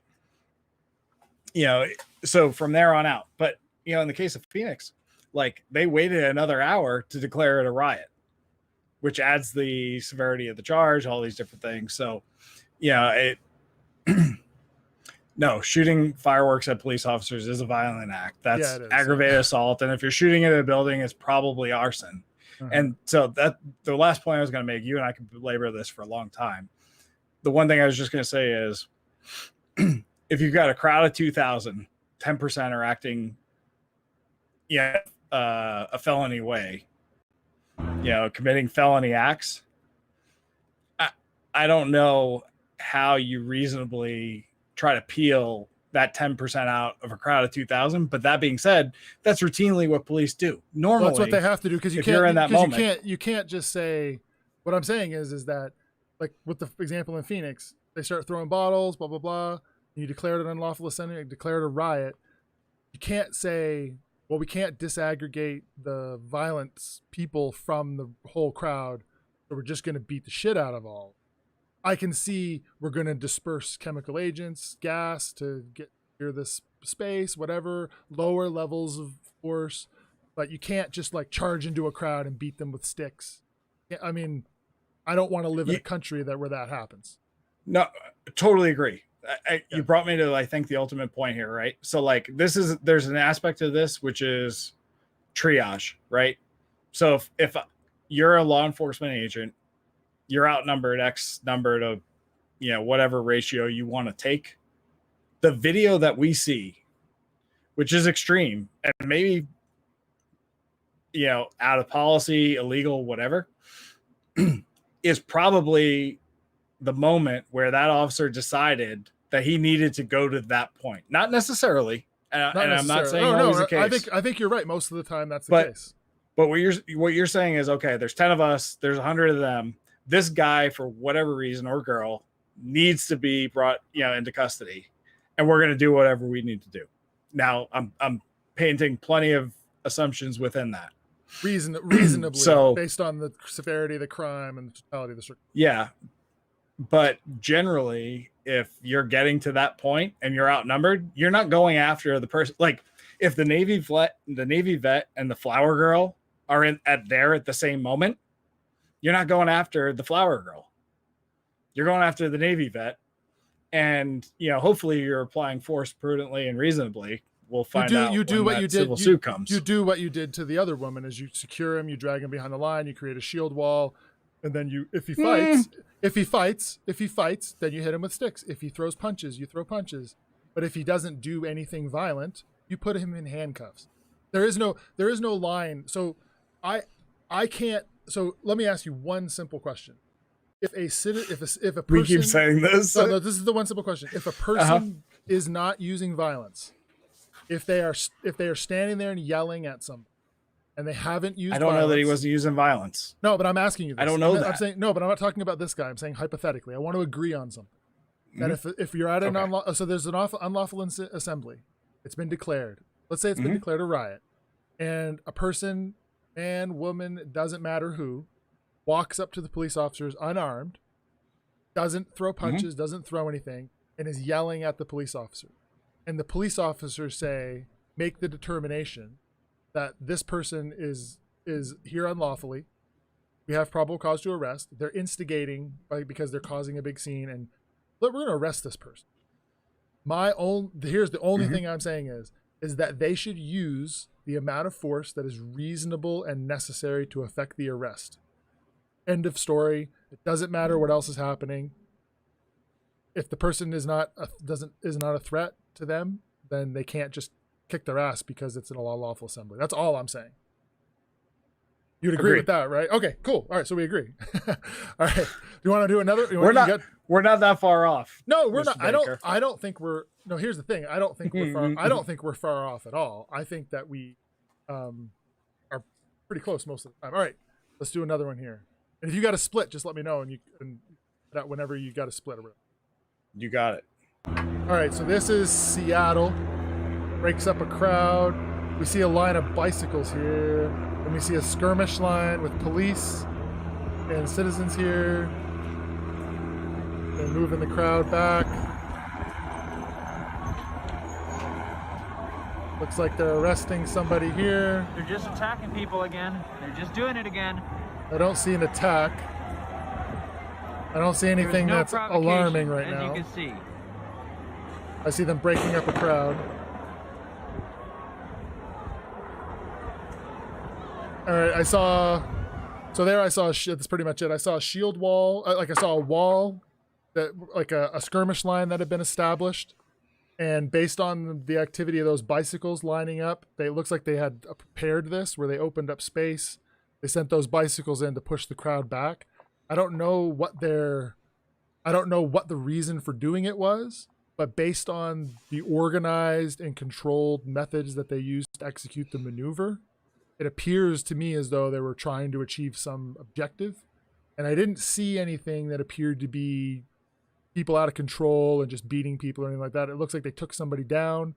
It could very well be that they identified that person as an instigator and decided they had probable cause for arrest. I have no reason to think other than other. But nothing here that really stands out to me. Anything stand out to you, Sean? No, you reminded me of something, which is generally, if you think about how law enforcement's trained to respond to these types of incidents. I mean, I've been on a riot line before. Dude, I've done this.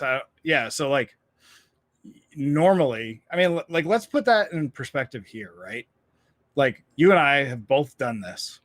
And I saw weird stuff. Like, I went to a quote unquote riot that was anti-capitalist, whatever. And I'm not saying that for any other reason than to just share the context. Yeah, and the Occupy protest, right? Yeah, it was an Occupy protest. And then the whatever militia showed up and was standing there with AR-15s on the other side of the street. Nothing about that scenario made me feel great. No, me neither. Nothing about it whatsoever. That being said, nobody was breaking the laws. I certainly did not like 5 or 10 guys standing there with AR-15s, better equipped for a major shootout than I was. But nonetheless, if you're going to enact an arrest at that point, you're looking for the belligerents who are animating the crowd. Right. You're looking for the 10%, not the 90%. Because if you get the 10%, he's the one that's animating everybody else to break whatever law it is. Right. And you don't have the resources to go after the 90. So you go after the handful of belligerents when you absolutely have to, because you're putting yourself out there at that point. And then you're going back to your skirmish line or your fortress or whatever. That's the reality of how these things go. Yeah, that's what I want to see. Is I want to see, when I'm watching these things, I want to see like this, and like the one with the flower where they identified a person that was subject to arrest. They seem to have some sort of plan in place to affect that arrest. They're doing it and there's command and control. These things can get out of hand. People can get tension. People get heated. So I really like to see this sort of command and control. We got any questions here? Sometimes it seems like officers move people for no reason. Occasionally, it depends on the circumstance, right? But generally, there's risk in moving people, right? There's a risk reward trade-off to this entire thing. I'm not even sharing inside baseball. This is basic human calculation. I don't care if you're in finance, economics, wink, wink, Tom, law enforcement, or any other, medicine. You're calculating risk reward. Is the action I'm taking worth the payoff I'm anticipating to get? And hopefully it is, because there's a problem I'm trying to solve. So if I'm going to move people, that means that it becomes dynamic. It's not static. And I'm exposing myself to both known and unknown consequences from that. Yeah. So chances are I'm doing it because it furthers a strategic goal or a tactical goal that I'm trying to achieve. I would agree. But normally, if somebody's standing there, people are standing there, they're saying things you don't like, you're not going to expose yourself physically to additional harm by moving and creating a dynamic situation just because they're saying things you don't like. People have said horrible shit to me on protest lines. You probably earned half of it. I mean, I did, but I'm a Muppet, so what can I do? But it's not going to make me necessarily put myself in a position where I could be walking into something worse than the things that he's saying about mom, dad, and my hobbies. So, and that's what, I mean, especially in these moments, right? Why, when you're really out, I mean, imagine showing up with 100 guys to a 2,000 person protest, guys and girls, you're going to be really cautious about what you do. Because, back to my fat tail consequences, the consequences for you making a bad decision are that much higher. I really appreciate seeing it when it's in control, when it's like that one we saw. Like I think whoever said that, who was it? Or was it Brewster? Who was it who made that comment about the just for no reason or whatever? No, it was always searching. So my thing would be like the sure sign that there is a reason is when it looks like a coordinated activity, because that means that the chain of command, the organization has made a decision. And in something like this, a lot of times they're consulting with attorneys. Like Sean, do you have any doubt that every attorney that works for the police department is either getting called or involved in some way in a lot of the decisions that are being made by police officers in a lot of these major cities, that they're trying to make sure that they're contacting counsel? Like if they're gonna declare a riot, more likely than not they've talked to their lawyer. I would assume. I assume. I would break it down city by city. Yeah, honestly, like to yeah. me, sure. We were talking about this the other day, right? Like, that's a good point. Portland, right? Like to me, the fact that like you've got incendiary devices being thrown at a federal court while the mayor is there, and then he leaves at 12:30 and it's declared, or prior, and it's declared an unlawful assembly / riot afterwards, like by the Portland PD. Like that doesn't pass my sniff test. But in other jurisdictions where it maybe isn't as political, and I'm saying that my opinion, I think Phoenix has done a good job with this whole thing. Yeah. And I think I think a lot of the way they've handled this. Go ahead. Yeah. No, so I just not to toot our own horns here, but I would look at it on a case by case basis, and I think it varies. Yeah, absolutely. I think in Phoenix, that when they made that decision to declare that an unlawful assembly or riot, that they had someone on the phone, that they had thought it through, that they probably had several plans that they discussed ahead of time, and then as circumstances evolved, they selected a plan, tweaked it to meet the circumstances. The more coordinated it appears, the more forethought there was, and the better that is for all of us. All right, let's. This one is down in Louisville. So it's where a bunch of black men and women who have said we're going to exercise our Second Amendment rights, and showed up and had a rally and brought firearm shotguns, rifles, and handguns. And while they were there, I don't know, the only detail I had was that it sounded like an accidental shooting where someone, or it may have been intentional. I don't know. Have you heard about this, Sean? This was like, no, I heard about a similar thing in Minneapolis where certain like blocks are basically barricading themselves, and you got armed patrols in those, let's say 2-block radius that are doing that. So I haven't heard about the Louisville one, but I've heard about it. I think the Wall Street Journal had an article on this occurring in Minneapolis over the past couple of months. Okay, Laughing Duck saying it was the feds that declared the I don't know. I'm not sure. Can they actually do that? I would question that, but I don't know. I don't know. Yeah, and Stephanie, I do. I've been really impressed because I've gotten a chance to interact with departments around the country, not around the country, but like several countries from various parts of the country, several departments around the country. And I've been really impressed with the level of professionalism in that organization. And some others I've been not so. So I think this goes back to what this just kind of illustrates the volatility and how things can go bad. And imagine rolling into a shooting to try to render aid and make the scene safe, and there's 80 people with a few hundred people with rifles, and you don't know what happened.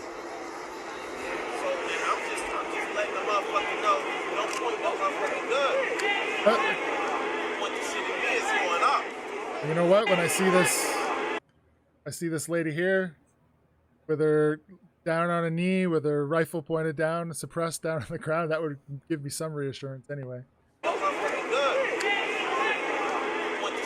Why is Willie Carley prescribing to commit arson in federal buildings? That's what I want to know. Yeah, I don't think that will end well. You know, when I hear my leftist friends talk about revolution, like, I think we should just remember what happens during revolutions. So not always, quite often. Like if you look at like the French Revolution, at first you start cutting off the billionaires' heads. Well, they weren't billionaires then, but you start cutting, you start cutting off the heads of the bad guys.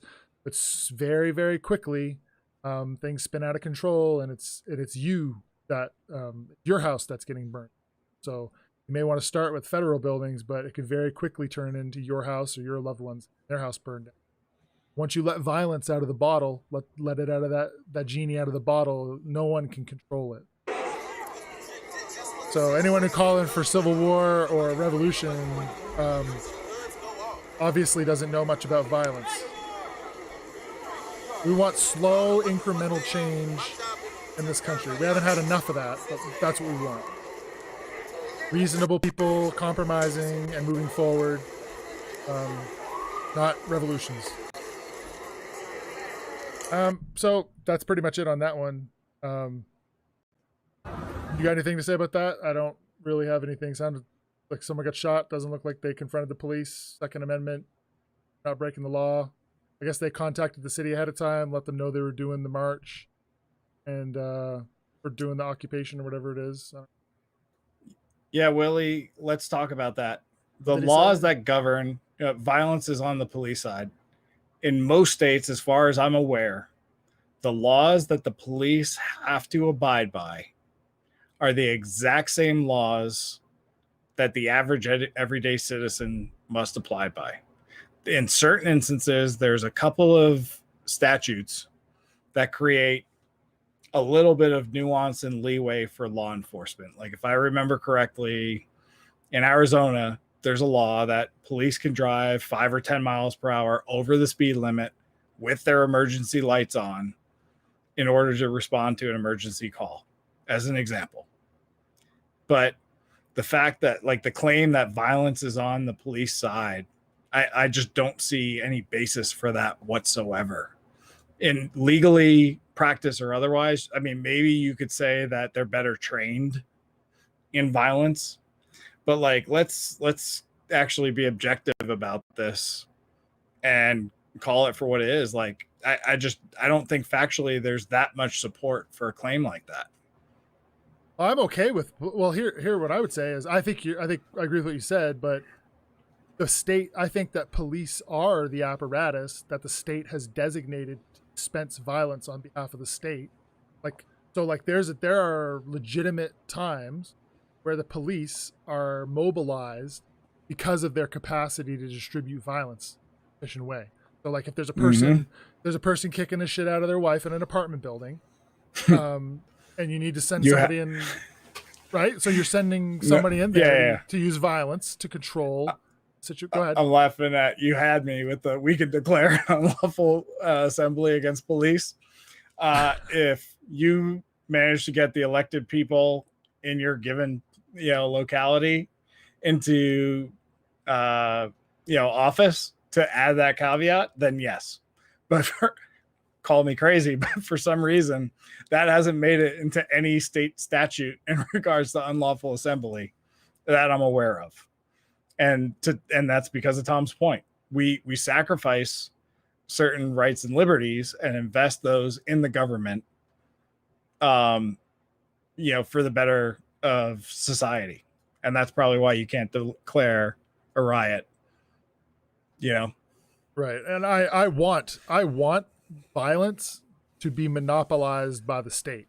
That's what we want in the end. We want it so that the only violence that can be used is by the government. We do not want people solving their disputes on their own. Like we don't want, one of the reasons that homicide rates go up is because people lose trust in the government. And then, so imagine you live in Chicago and your cousin gets robbed walking home. You don't trust the government, you go solve that yourself, and it turns into a shooting. What we want is the person who got robbed to go to the police and then have the police use their monopoly on violence to conduct an investigation and hold the person accountable. That's what we want to happen, right? Good night, Brewster. What did he say? Good night, Brewster. Said good night. Somebody also mentioned, so it's not that violence is legal, it's that it's immoral. How about that? That's a whole episode in and of itself. I also saw a comment about Second Amendment rights at protests. I agree that I personally, when I was on that side of it, I didn't like it, but I would think on some level it's hypocritical to. Oh yeah, you can't. I mean, try you can't. to. Yeah, I never liked it. I'll tell you that. I did not like it one bit. No, But I don't. I think guns are a see how major you problem. I think guns are a major problem in our society, but they're legal and there are laws to protect people and give them the right to bear arms. So if they want to show up and voice their views, it doesn't matter who they are. Every American has that right under the Constitution, right? Yeah. Unless I'm the pretty Constitution sure has changed. I'm not aware of it. I'm pretty sure also that it's a big leap to take one event and paint a blanket statement like Ruby Ridge, this happened, therefore the government turned on us. Yeah, right? I would Okay, agree. I mean, that's central to what you and I talk about every night here, right? The bad stuff happens. Probably there's not enough people who are qualified and or in the position to talk about that. That being said, that doesn't mean that it's all bad. Generally, it's probably a lot better than we're trying to give them credit for. So the reality is always somewhere in the middle between the two sides, I guess. Yeah. All right, we got another one here. This is in Portland, and I think this is kind of getting to what Sean is talking about with what your mental state would be if you were a police officer out working, and this is what is happening. So this did you ever see the Kanye West video, "No Church in the Wild"? No, I haven't seen it. No Watch Church in it, the Wild. dude. Okay, I'll check it Dude, out. I mean, I love the song, but like, it looks like some of these protest videos I'm seeing. I'll check it out. Let's see some. Yeah. We got people. This is a barrier that's been set up. They're throwing objects, starting a fire. This is arson, which is a felony in pretty much every state. So all the people that are doing this, there's probable cause to arrest them. Are they inside? Are non-governmental people inside the fence line? Yeah, it looks like they've at this moment breached the fence line, and are inside. Okay, you good to do another one? Sure. All right, let's keep going. I have plenty of energy, so you just let me know when you're done. And if you guys are enjoying this, if you're finding it useful, please, if you're on Facebook, subscribe. I haven't asked anyone all night to do that. We're trying to get to 300 subscribers by next week, so we got like 40 something to go. If you could get us to the 300 by the end of the week, that would be awesome. If you're watching on Facebook, check out the Facebook page. Follow us there. There's all kinds of other content. And finally, the big one is if you're on Twitter right now or Periscope, if you hit a retweet, then you're totally dope, and I really appreciate it. Paris dope, you're dope already, but if you retweet, you'll be even doper. Sean, you got anything else before we move on to the next one? No, thanks to Fred Smith, Texas mom, firefighter, Chechen, Ernesto, Sleepy Chechen, Tuna Ernesto, 64, MJ is always on here. Brewster, friends and fam with random names that I don't necessarily know, but I know they're there. Michelle's always hanging out. Michelle, yep. If we forgot you, it means you need to comment more. Yeah, no. And I know, and I've looked at the analytics, and there's a lot of people that just lurk and are here paying attention and watching, but don't chime in. We haven't mentioned your name. We do. You had me. Thanks for that. Philip is thanks. Plenty of people who are engaging, and we appreciate that. So let's check out Phoenix again. All right, so this is Phoenix. We got Arizona cops. We got a woman who apparently points a gun or shoots a gun at officers. All right. Stay here. Thank you. I might need you. Stay here, because I may need you. Okay, so he's saying, stay here, I may need you. Looks like a witness is directing them towards the woman here. Young lady, do you have a firearm on you? Way to cut to the chase there. Yeah. Did you get into an altercation? Were you fired off a gun? Oh, so she shot a gun. Stay over there. Yeah, please stay the fuck away from me. Okay. I didn't do shit. You got your fucking people back. Look, I have everything on my fucking phone. Let me see your phone. Let me see. Everything's Show on me. my phone. Show me who shot a gun. Someone shot a gun. She's saying it wasn't her. Video, but I have all Well, these you fucking said you. proof on, Show me your proof that somebody Hey, shot London a gun. Blue. fucking proof. You have ID first of all? Thanks for coming by. And I questioned. Thank you. I questioned. Zeta, we forgot Zeta. London Blue for sure. I got to question the attire choice by this lady for sure. Didn't say that, but Who shot the gun? Is yoga pants a mitigating circumstance in any way? Not those yoga pants. Where did she shoot a gun at? I'm being misogynistic here. I shouldn't be trouble here. Get myself. You are, man. Your people are gonna crucify you for that one. Okay, sir. We get We'll wait over canceled. there. I don't need you on top of us. Fred You Smith, see- thanks for starting FedEx. Is MJ saying that you see a holster? I didn't see the holster. Maybe is it under this fabric here? Do you see it, Sean? I'm gonna ask you to go wait. I don't see it, but I know how this plays out. Okay, we'll deal with that, but I just gotta ask you to wait over there. I've asked you 3 times. I don't know where she would keep a weapon there. She got a backpack Under the spare tire. under whatever that is. That like piece of fabric there. You had no gun? I do not. You got bullets? Got bullets. What are the bullets for? That's big. That's It's a gun big I don't clue. have. I carry bullets all the time. 7 mag. That's a big clue. Got a scale. She got some weed. She got stale. She got weed. Did you just say she got weed? Yeah, she said she's Think got it's legal here gun. now? She's got bullets. She's got a scale. She's got weed, and she's got a magazine. She says she doesn't have a gun, and she's acting hinky as hell. And someone said she already fired a gun. I would be tempted to put her. He said it detain showing her. up.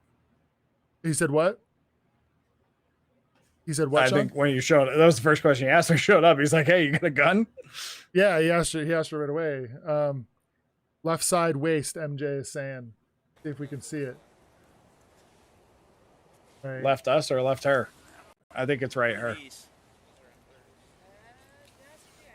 Yeah, I think I would have. I think I would have put her in handcuffs already. Yeah, right here. Oh, she's reaching in the waistband. Oh, she's got a gun. She just fired the gun. She's running with a gun. She's discharged it. Yeah, I'm okay with that. Based on what I saw. I don't know, but. Oh, there's the gun.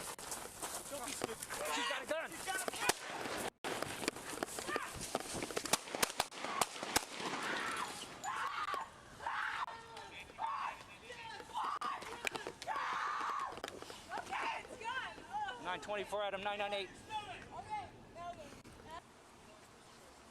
Yeah, I didn't see that. I didn't see that holster. Good catch, MJ, and Laughing Duck saw it as well. I didn't see it. It's Phoenix 1052, nonviolent. She's got a misdemeanor warrant. That's what they said. It's got a 1052. That means that this person has a misdemeanor warrant. So they have probable cause to arrest them now. I think we're still under. Let me grab those. She's like making calculations, thinking about what she's gonna do. Is this in her property? Yep. Okay. Give me your hand. Come, stupid. She's got a fuck.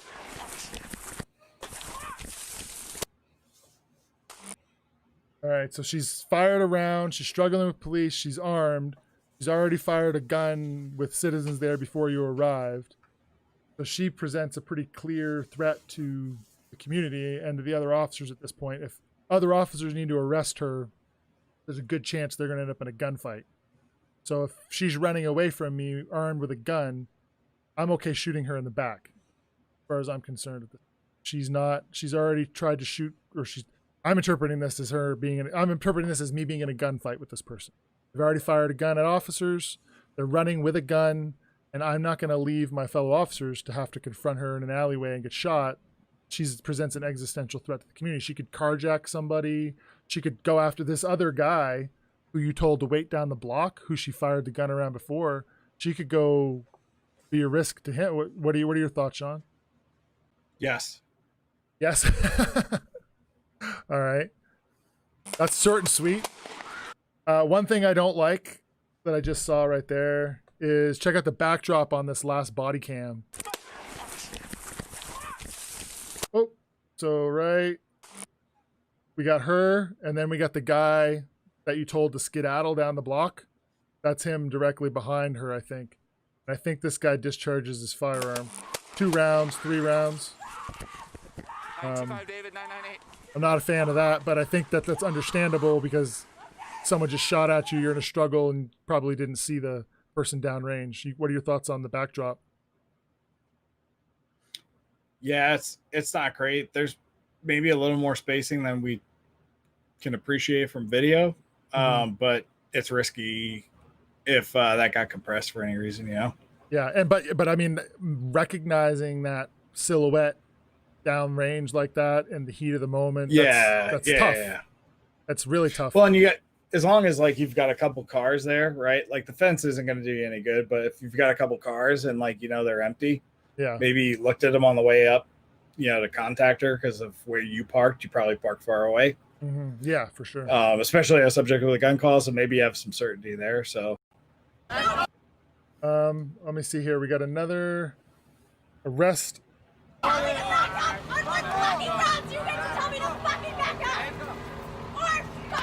Okay. All right.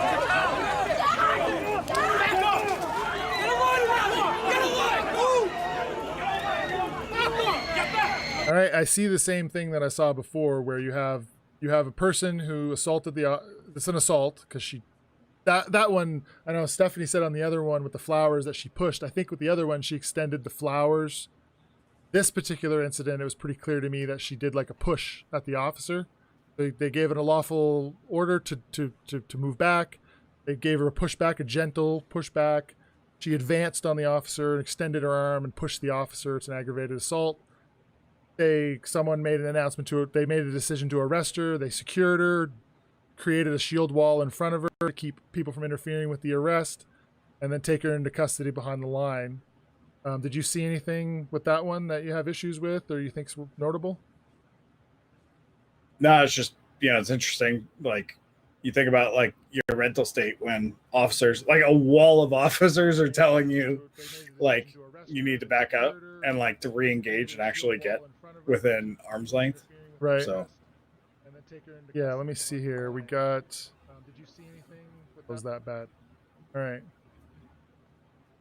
That is, let me pull up one more thing here.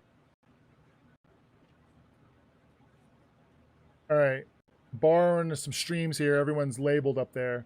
That's all I got for videos that I got in the queue, Sean. Do you got? And has anyone got any final thoughts? This is kind of what the images are like right now in Portland and Eugene. Doesn't look like anything crazy going on. The reports earlier were that there was a man dressed in a Batman suit who'd sort of been taking out federal officers. That turned out to be a faulty report, which would have been totally kind of neat to not taking out the officers, but if there was a man in a Batman suit. Nope. Yeah. Got any thoughts, Sean? I don't think so. Thank you for everybody listening in. Certainly great engagement tonight. Appreciate everybody doing that. Like, subscribe, follow.